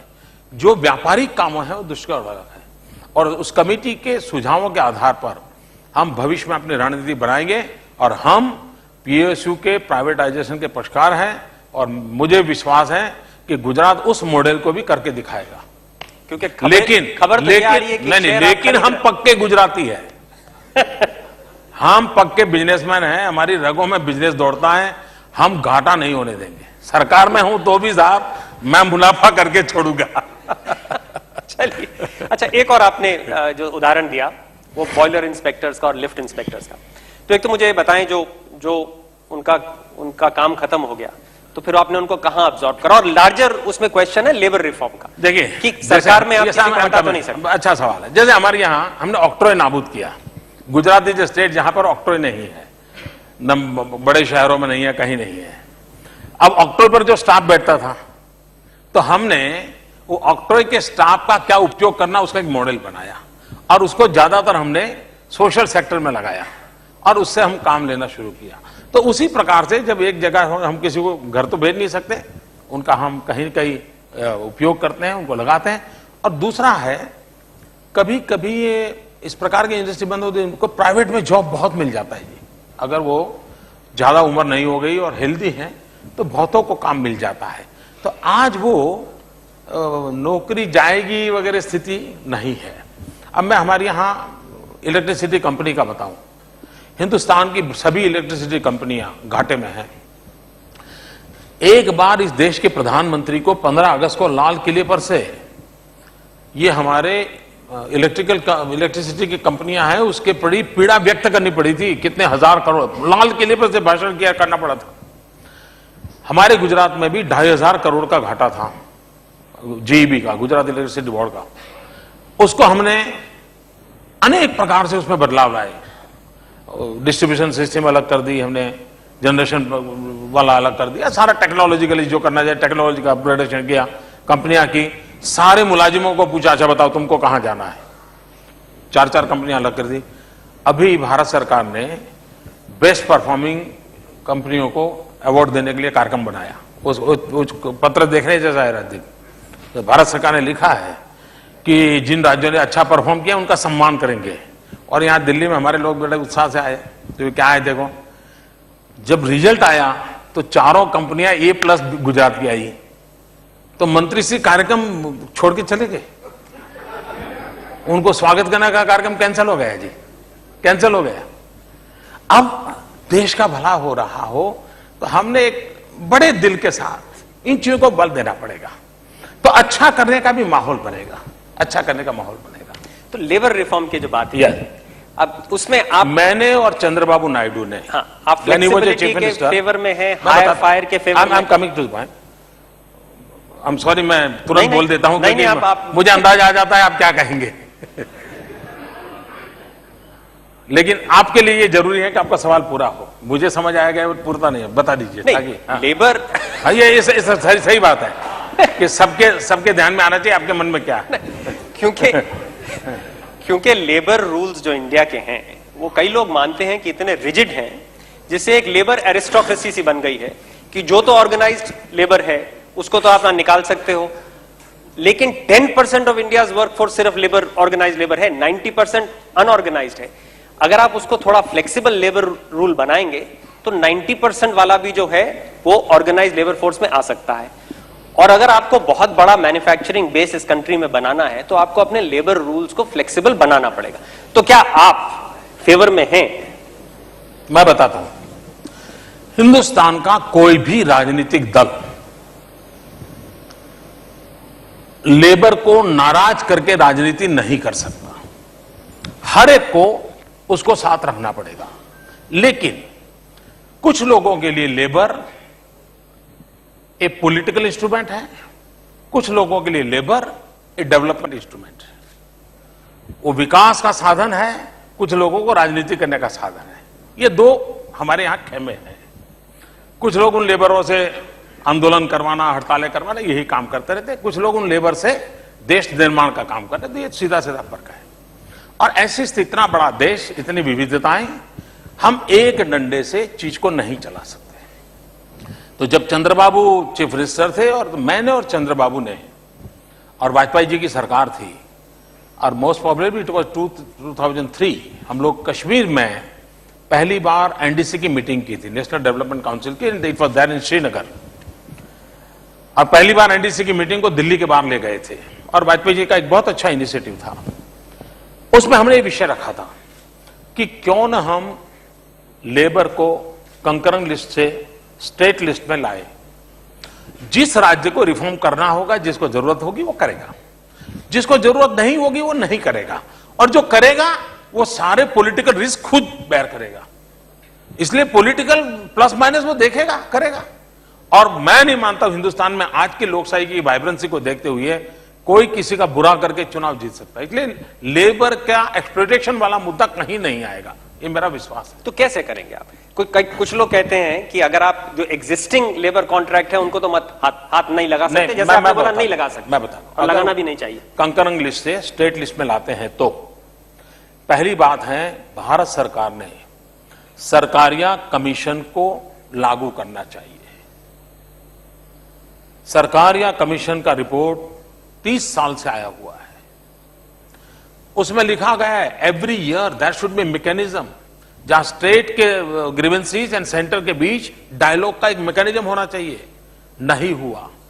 कई वर्षों के बाद पहली बार वाजपेयी जी की सरकार ने सरकारिया कमीशन के मुद्दों के एजेंडा पर ऑल चीफ मिनिस्टर्स की मीटिंग बुलाई और उन विषयों की चर्चा की और कोई 7-8 चीजों को लागू किया, लेकिन करीब 100 से ज्यादा है वो लागू नहीं हुआ। अगर वो लागू होते हैं तो ये सारी समस्या जो आपके मन में है उसके समाधान उसके अंदर है।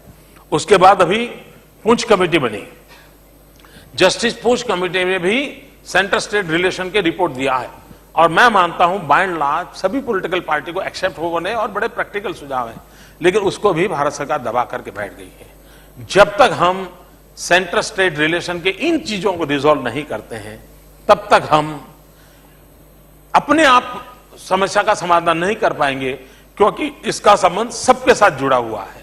तो एक और जो मुद्दा है जिसमें थोड़ा कंट्रोवर्सी है कि सरकार का क्या रोल होना चाहिए, इज इट बड़ा होना चाहिए, कम होना चाहिए, क्या होना चाहिए? Land acquisition. लैंड एक्विजिशन में देखिए, कुछ लोग तो कहते हैं कि सरकार ही करे और प्राइवेट पार्टी के साथ ना निगोशिएट हो, और कुछ लोगों का ओपिनियन बिल्कुल दूसरा है कि सरकार का कोई रोल नहीं होना चाहिए, let the two parties negotiate. Political बयानबाजी जो चलती हो चलती रहेगी, वही हर एक को अपना वोट बैंक और टारगेट ग्रुप है तो उसके अनुसार वो अपना बोलते हैं। लेकिन सुप्रीम कोर्ट ने एक अच्छा जजमेंट दिया है और जजमेंट देते समय उसने गुजरात की बड़ी सराहना की है। उसने कहा है कि लैंड एक्विजिशन के संबंध में इस देश की सरकारों ने गुजरात मॉडल का अध्ययन करना चाहिए, गुजरात से सीखना चाहिए। और गुजरात ने एक मॉडल विकसित किया है जिसमें सरकार का रोल सिर्फ फैसिलिटेट करते हैं, एक कैटलिक एजेंट का रोल करते हैं। वरना जिसको उद्योग करना है वो और फार्मर दोनों को हम बिठाते हैं, वो अपना डायलॉग करते हैं और उसमें से वो हम ये देखते हैं कि हमारे फार्मर का एक्सप्लॉयटेशन ना हो, ये हम देखते हैं। दूसरा, हम सरकार में जिन चीजों की जरूरत है, क्योंकि एक्विजिशन के बिना तो काम होना नहीं है। मुझे अस्पताल बनाना है तो लेना पड़ेगा, जनसंख्या बढ़ रही है, अर्बनाइजेशन हो रहा है तो मकान बनाने पड़ेंगे, लेना तो पड़ेगा। तो उसके लिए हम उसको पार्टनर बना दें। हमारा जो गुजरात इंडस्ट्रियल डेवलपमेंट कॉर्पोरेशन का जो मॉडल है उसमें तो किसी की जमीन ली हमने तो उसके फैमिली के एक व्यक्ति को उस जमीन का अगर उद्योग के लिए उपयोग होता है तो स्किल डेवलप करो और उसको रोजगार दो, फिर इसका डेवलपमेंट होगा तो उसमें कुछ परसेंटेज उसकी पार्टनरशिप होगी, जीवन भर उसको रेवेन्यू मिलता रहेगा। और तीसरा हमने किया कि अगर वो उसकी मानो 2 बीघा जमीन और दोनों बीघा ले दी तो वो तो फार्मर ही नहीं रहेगा। तो हमने कानून बनाया कि 2 साल के भीतर भीतर कहीं पर भी वो जमीन लेगा तो वो किसान होने के उसके हक जारी रहेंगे। तो ये हमने प्रो एग्रीकल्चरिस्ट इतने इनिशिएटिव लिए हैं और जिसके कारण गुजरात में इतना औद्योगिकरण होने के बावजूद भी हमारे यहां कोई उस प्रकार की समस्या नहीं है। तो आप जो है कोर्सिवली लैंड एक्वायर नहीं करते, आप कहते हैं आप उन दोनों को बिठाते हैं। हाँ। अगर वो प्राइस जो भी तय करते हैं उस प्राइस पे डील होती है। और हम उसमें अच्छा हम क्या करते हैं जी, मान लीजिए मारुति के लोग आए हमारे यहाँ, अब वो जमीन खरीदी उन्होंने और मैं उनको थोड़ा समझाता हूं कि भाई आकर के बड़े बड़ी गाड़ियां लेकर के मत जाओ, कोट पैंट टाई के बनकर के मत जाओ। एक ऐसा व्यक्ति रखो जो किसान की भाषा समझता है, जाए बैठे बात करें। आप किसी से खरीदने आए हो मत सोचो आप उसकी मदद लेने आए हो। ये और मैं उनका एक काउंसलिंग करता हूं पहले जाने से पहले। अच्छा वो जाते हैं, उनसे बातचीत करते हैं, लेकिन हम क्या करते हैं भाई यहां के किसानों को लाभ होना चाहिए। तो मैं क्या करता हूं, उसके नजदीक में सरकार बहुत ज्यादा दाम देकर के जमीन लेता है, मैं 1 बीघा लेता हूं, लेकिन उसके कारण मैं उसका प्राइस लेवल स्टेबल करता हूं तो अगल बगल में सब किसानों को उसका लाभ मिलता है and they are satisfied. Sir, दो और सवाल मेरी तरफ से, उसके बाद फिर हम ये चीजें जो है वो कानूनन और उसके नियमों ने, ये एक व्यवहार का विषय है। अगर आप अपने राज्य का जनता का भला करना चाहते हो, will have to find out the ways and means. एक सवाल जो है वो डिफेंस इंडस्ट्रीज से। अब इसमें मुझे नहीं पता बीजेपी की पॉलिसी क्या है, क्योंकि बीजेपी की पॉलिसी एफडीआई पे बदलती रहती है, कभी वो इन फेवर होते हैं, कभी अगेंस्ट हो जाते हैं। तो डिफेंस इंडस्ट्री जो है अगले 5-6 साल में कम से कम $100 बिलियन का इंपोर्ट इंडिया करेगा, $100 बिलियन का इंपोर्ट। लेकिन एफडीआई के मामले में बहुत रिस्ट्रिक्टिव है। तो यह हमें ये पॉलिसी समझ नहीं आती जिसमें कि 100 बिलियन आप फ्रांस और इंग्लैंड में तो देने को तैयार हैं, लेकिन उन्हीं को आप 51% या 74% देकर यहां फैक्ट्री लगाने को नहीं कहेंगे, तो जॉब यहां ना बने, फ्रांस में बने। तो ये पॉलिसी हमें समझ नहीं आती, क्या पॉलिसी है? अच्छा है, बीजेपी की। और पहले मैं भारतीय जनता पार्टी की पॉलिसी बता दूं। भारतीय जनता पार्टी ने कभी भी नॉलेज के संबंध में, टेक्नोलॉजी के संबंध में, मैन्युफैक्चरिंग के संबंध में एफडीआई का विरोध नहीं किया है। मैं मेरे गुजरात में तो फॉरेन डायरेक्ट इन्वेस्टमेंट आए उसके लिए बहुत बड़े कार्यक्रम करता हूं और लोगों को बुलाता हूं। इस बार मेरे यहां वाइब्रेंट समिट में 121 कंट्रीज वर देयर, और हमें दुनिया के पास जो मॉडर्न टेक्नोलॉजी है लेनी पड़ेगी। दुनिया के पास आधुनिक विज्ञान है, ज्ञान है, उसको लेना पड़ेगा। अगर हमें मैन्युफैक्चरिंग सेक्टर मिलता है तो हमें लेना पड़ेगा। भारतीय जनता पार्टी का मुद्दा रिटेल से जुड़ा हुआ है और वो रिटेल के संबंध में उन्होंने अपना स्टैंड लिया हुआ है और मैं मानता हूं हम सही दिशा में हैं। दूसरा विषय है डिफेंस। देखिए, मैं आम रेस का पक्षकार व्यक्ति नहीं हूं, मैं आम रेस के पक्षकार व्यक्ति नहीं हूं, लेकिन हमारे देश की सुरक्षा ही हमारी प्रायोरिटी है और हम सुरक्षा भी का विषय भी लें और तिजोरी खाली करते चले जाए तो ये इंबैलेंस है। क्या हमारे देश के इंजीनियरों में डिफेंस इक्विपमेंट्स तैयार करने का सामर्थ्य नहीं है? भरपूर सामर्थ्य है। मेरा तो मत है कि हम केयरफुली अगर वर्कआउट करें तो हम दुनिया के कई देशों को डिफेंस इक्विपमेंट एक्सपोर्ट कर सकते हैं। And Gujarat is the state जिसने पिछले 2 वर्ष से डिफेंस इक्विपमेंट मैन्युफैक्चरिंग के लिए एक स्पेशल पॉलिसी की दिशा में जा रहे हैं। इस क्षेत्र में जितने लोग देश और दुनिया में हैं, मैंने उनका 1-2 दिन का सेमिनार किया, उनसे सुझाव लिए हैं।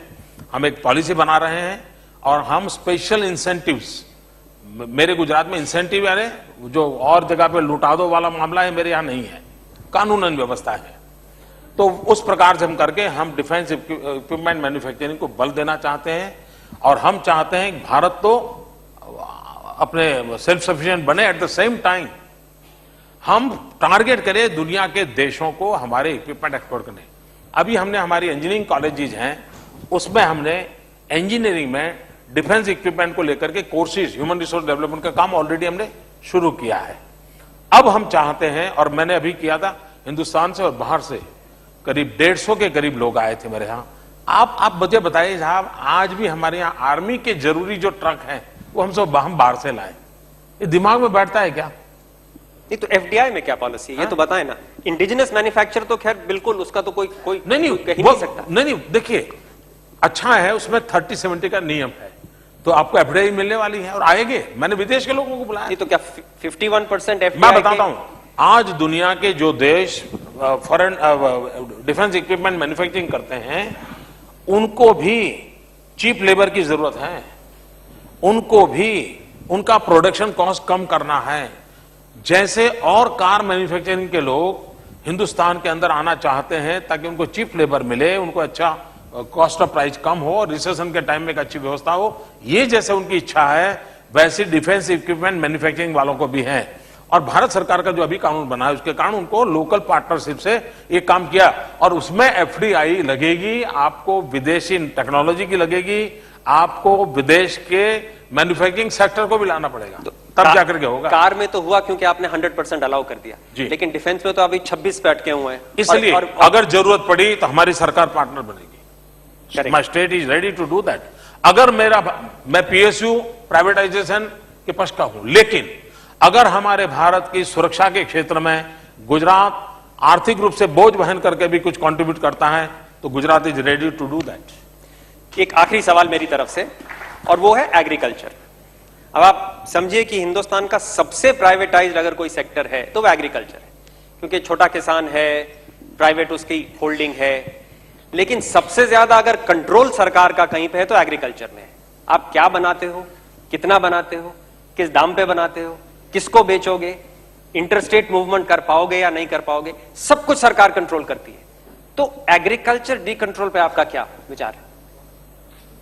उतना नहीं है जी जितना आप कह रहे हैं, ऐसी स्थिति नहीं है। और नहीं हमारे यहां वो स्थिति है कि हमें इतनी बड़ी संकट, कभी कभार, जैसे मान लीजिए मेरे यहां ग्राउंड नट है, हम लोग ग्राउंड नट का तेल खाते थे, और उस जमाने में ग्राउंड नट गुजरात से बाहर न जाए इसके लिए बड़ी सरकारों को सतर्क रहना पड़ता था। एक जमाना था जब ग्राउंड नट से वो तेल निकाल करके तेल बेचता था तो उसको पैसे धीरे धीरे धीरे कमाई कम होने लगी। लेकिन वही ग्राउंड नट बाजार में जाता है और शराब पीने वालों के तक पहुंचता है तो बहुत पैसे मिलते हैं, क्योंकि वो बैठते खाते रहते हैं और शराब पीते रहते हैं, तो उसको लगता है बाजार में बेचो, तो वो ग्राउंड नट बाहर बेचने लगा। तो धीरे धीरे हमने क्या किया, हमारे समाज जीवन की व्यवस्थाओं में एक बदलाव लाए, और बदलाव लाए हम कॉटन सीड्स का जो ऑयल है, कॉटन ऑयल, उसको हमने बढ़ावा लिया। आज गुजरात में जो कि 100% ग्राउंड नट ऑयल पे गुजारा करता था, आज वो सिर्फ 4% ग्राउंड नट का उपयोग करता है, क्योंकि हमारे किसान को फायदा कहीं और हो रहा है, तो लेट देम डू। और हमने पूरा समाज व्यवस्था को बदल दिया, और आज वो कपास के सीड्स का जो ऑयल है उसी ऑयल से अपना गुजारा करता है, और उसको तेल भी सस्ते में मिल रहा है। कॉटन ग्रोवर हमारा स्टेट है तो उसको भी फायदा मिल रहा है। तो बाय एंड लार्ज किसान प्रोटेक्ट होता है। पर इंटरस्टेट मूवमेंट पे बैन है। नहीं, बैन कहां है जी? आप एक्सपोर्ट पे रेगुलेशन है पूरा। नहीं, एक्सपोर्ट गलत है। एक्सपोर्ट के विषय में हमारी पॉलिसी में कंसिस्टेंसी होनी चाहिए, नंबर 1। नंबर 2, आप आज जैसे पिछली बार हुआ, हमारे यहां से कॉटन को एक्सपोर्ट करना बंद कर दिया। मुझे अभी भी भारत सरकार जवाब नहीं दे पा रही है कि आपने कॉटन एक्सपोर्ट क्यों बंद किया, मुझे जवाब नहीं दे पा रहे। अच्छा, इंटरनेशनल मार्केट के अंदर आप रातों रात नियमों में बदल नहीं कर सकते। बायर जो होता है वो 4 साल पहले तय करता है कि मैं उस स्टेट के उस किसान से इतना माल लेने वाला हूं, और अचानक आप पॉलिसी लाते हो तो बायर, तो दुनिया में अविश्वास पैदा हुआ है हमारी ये कंसिस्टेंसी के अभाव के कारण। और विश्व व्यापार के अंदर किसी भी देश के लिए उसकी एक्सपोर्ट की पॉलिसी में कंसिस्टेंसी होना बहुत जरूरी होता है, और हमें मार उसकी पड़ रही है, हमारा किसान मर उसी के कारण रहा। अच्छा, अब मैं साहब बहुत बहुत धन्यवाद, बहुत हुआ मुझे एक सवाल दो सवाल लेना है, 2 सवाल ऑडियंस से ले लीजिए। संजय किधर है? संजय आप उधर? जी बिल्कुल। कोशिश थी कि कुछ ज्यादा सवाल लें, लेकिन आप सिग्नल दे रहे हैं तो कोशिश करेंगे कि कम लें। हमारे बीच पब्लिक पॉलिसी है, देखिए अर्जुन ने सब सवाल पूछ लिए थे, कृष्ण ने सारे जवाब दे दिए थे, उसके बाद भी समाधान नहीं हुआ तो मेरा क्या क्लास है? चलिए कोशिश करते हैं। हमारे बीच पब्लिक लाइफ और पब्लिक पॉलिसी के एक बड़े भारी स्टेट्समैन दामोदरन साहब मौजूद हैं। मैं दामोदरन साहब से रिक्वेस्ट करूंगा कि अगर वो मोदी जी से कुछ पूछें। Mr. Chief Minister, as an Indian citizen who is as old as free India, when can I expect that the major political parties will have a common minimum program for public health, primary education, drinking water and the other social infrastructure sectors? ये बहुत ही महत्वपूर्ण विषय दामोदरन जी आपने उठाया है। हमारे देश में कुछ चीजें हैं जिसको हमने राजनीति से ऊपर उठ करके सोचने का समय आ चुका है, और हम जब तक उसको नहीं तय करेंगे तब तक ये स्थिति नहीं बदलेगी। और मैं इसमें मीडिया की मदद चाहूंगा कि ऐसे इश्यू पर कोई बयानबाजी करके पॉलिटिकल माइलेज लेना जाता है तो यू स्टॉप देम। और ये बात मन समझ लीजिए, अगर आपने खातर पानी नहीं डाले,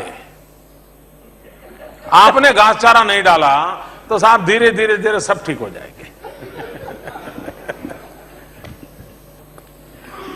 जी मोदी सर, आपसे रिक्वेस्ट यह है कि आपसे तो अब तकरार ज्यादा हो नहीं सकती, 1-2 और करेंगे, लेकिन आपके इस भाषण के बाद हम लोग एक यहाँ बड़ी तकरार एक पैनल डिस्कशन करने वाले हैं सामाजिक चिंतकों और कमेंटेटर्स के साथ। अगर आप उसके लिए 5-10 मिनट रुक सकें। आप तकरार मत कीजिए, संवाद कीजिए।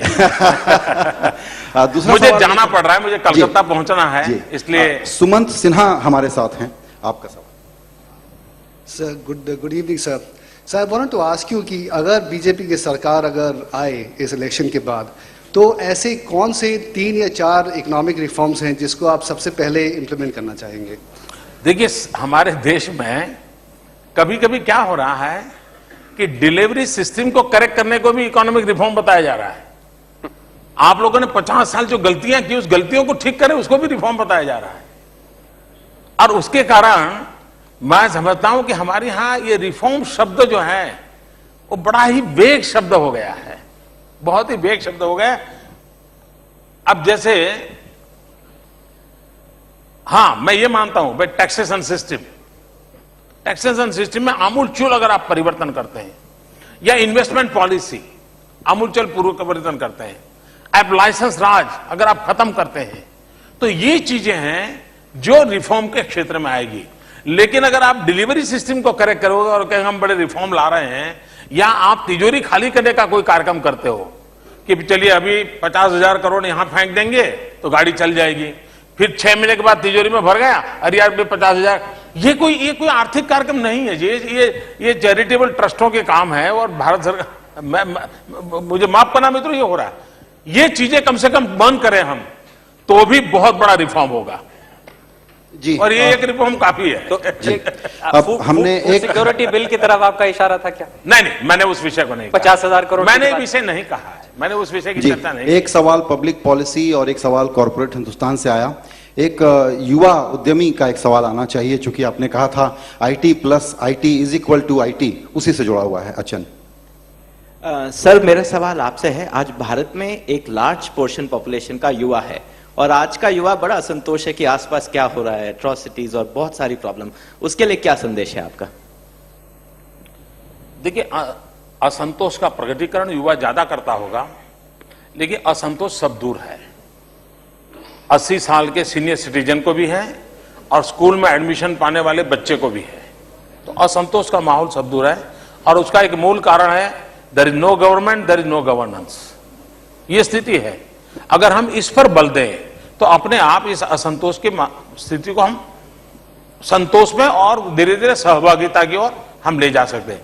एज फार यार यूथ इज कंसर्न, और हमने सोचना होगा कि हमारी पूरी डेवलपमेंट के मॉडल में आज हम एक अकेले एक कोने में कुछ नहीं कर सकते। We are a part of the global economy. हम उससे हट करके टुकड़ों में नहीं कर सकते, और करना भी नहीं चाहिए। That is part 1। दूसरा, जब ग्लोबल इकोनॉमी की बनिया है और नेक्स्ट सेंचुरी एशिया की है, तो आपको लगातार चाइना से टकराव रहने वाला है विकास की दुनिया में। तो हमें ये बात सोचनी होगी कि हमारे पास चाइना से अधिक ताकतवर कौन सी चीजें हैं। 2 चीजें हमारे पास चाइना से ज्यादा ताकतवर है। एक डेमोग्राफिक डिविडेंड है, हमारे पास 65% लोग 35 से नीचे हो, और दूसरा democracy itself is a dividend. अभी उसको हमने कभी मार्केट नहीं किया है। ये दुनिया स्वीकार करती है, और चाइना के साथ लड़ना है, और यूथ को हमारा साधन है, तो स्किल डेवलपमेंट एक बहुत बड़ा माध्यम है। दूसरा, हमारी सोच, हम बहुत छोटे रूप में सोचते हैं, और इसलिए मैं हमेशा कहता हूं हमारा स्केल भी और बहुत बड़ा होना चाहिए, हमारा कैनवास बहुत बड़ा होना चाहिए। अब देखिए, सोलर एनर्जी के क्षेत्र में हमने काम किया। पूरी दुनिया में carbon credit, environment problem, western world का डोमिनेशन, ये सब चल रहा है। हम अपने तरीके से चल सकते हैं क्या? अगर हम टुकड़ों में सोलार का करने जाते, भारत सरकार ने सोलर एनर्जी को 18-19 रुपए तक रखा था। यही था ना सुमन, सोलर एनर्जी का। मित्रों, गुजरात ने इतनी बड़ी मात्रा में इंटरवेंशन किया कि आज सोलर एनर्जी का दाम 18-19 से गिर करके 11-12 पर पहुंचा है। और जिस तेजी से हम आगे बढ़ रहे हैं, द डे विल कम कि सोलर एनर्जी 7 या 8 रुपए पर आ जाएगी, और जिस प्रकार से गैस और कोयले के दाम बढ़ रहे हैं, ये बढ़ते बढ़ते 5 या 6 पर पहुंचेगा। एक प्रकार से पहली बार ऐसा होगा कि solar energy and gas and petrol के सेक्टर के द्वारा बनी हुई एनर्जी वो दोनों का करीब करीब समान भाव हो जाएगा। इसका मतलब यह हुआ कि अगर हम बड़े स्केल पर सोचना शुरू करें हम चीजों को बदल सकते हैं। उसमें एक मुझे लगता है स्किल डेवलपमेंट। आज हमारी शिक्षा व्यवस्था में एम्प्लॉयबिलिटी कम है। हर कोई कहता है यार 10 लड़के आए थे लेकिन एक भी काम का नहीं आया। इसमें हमने बदलाव लाना चाहिए और बड़ा फोकस करके करना चाहिए। तो उसको अपने को लगेगा हाँ मेरा उपयोग हो रहा है, मैं देश के निर्माण में जुड़ रहा हूं। और स्किल डेवलपमेंट पे हमने बहुत बड़ी ताकत से जुड़ना चाहिए। काफी हो गया भैया, बहुत बहुत धन्यवाद। थैंक यू भैया, thank you sir, thank you भैया, थैंक यू। और प्रेस कॉन्फ्रेंस बाद में, प्रेस कॉन्फ्रेंस बाद में। थैंक यू दोस्तों, thank you lot, thank you, thank you. I have to leave, sorry.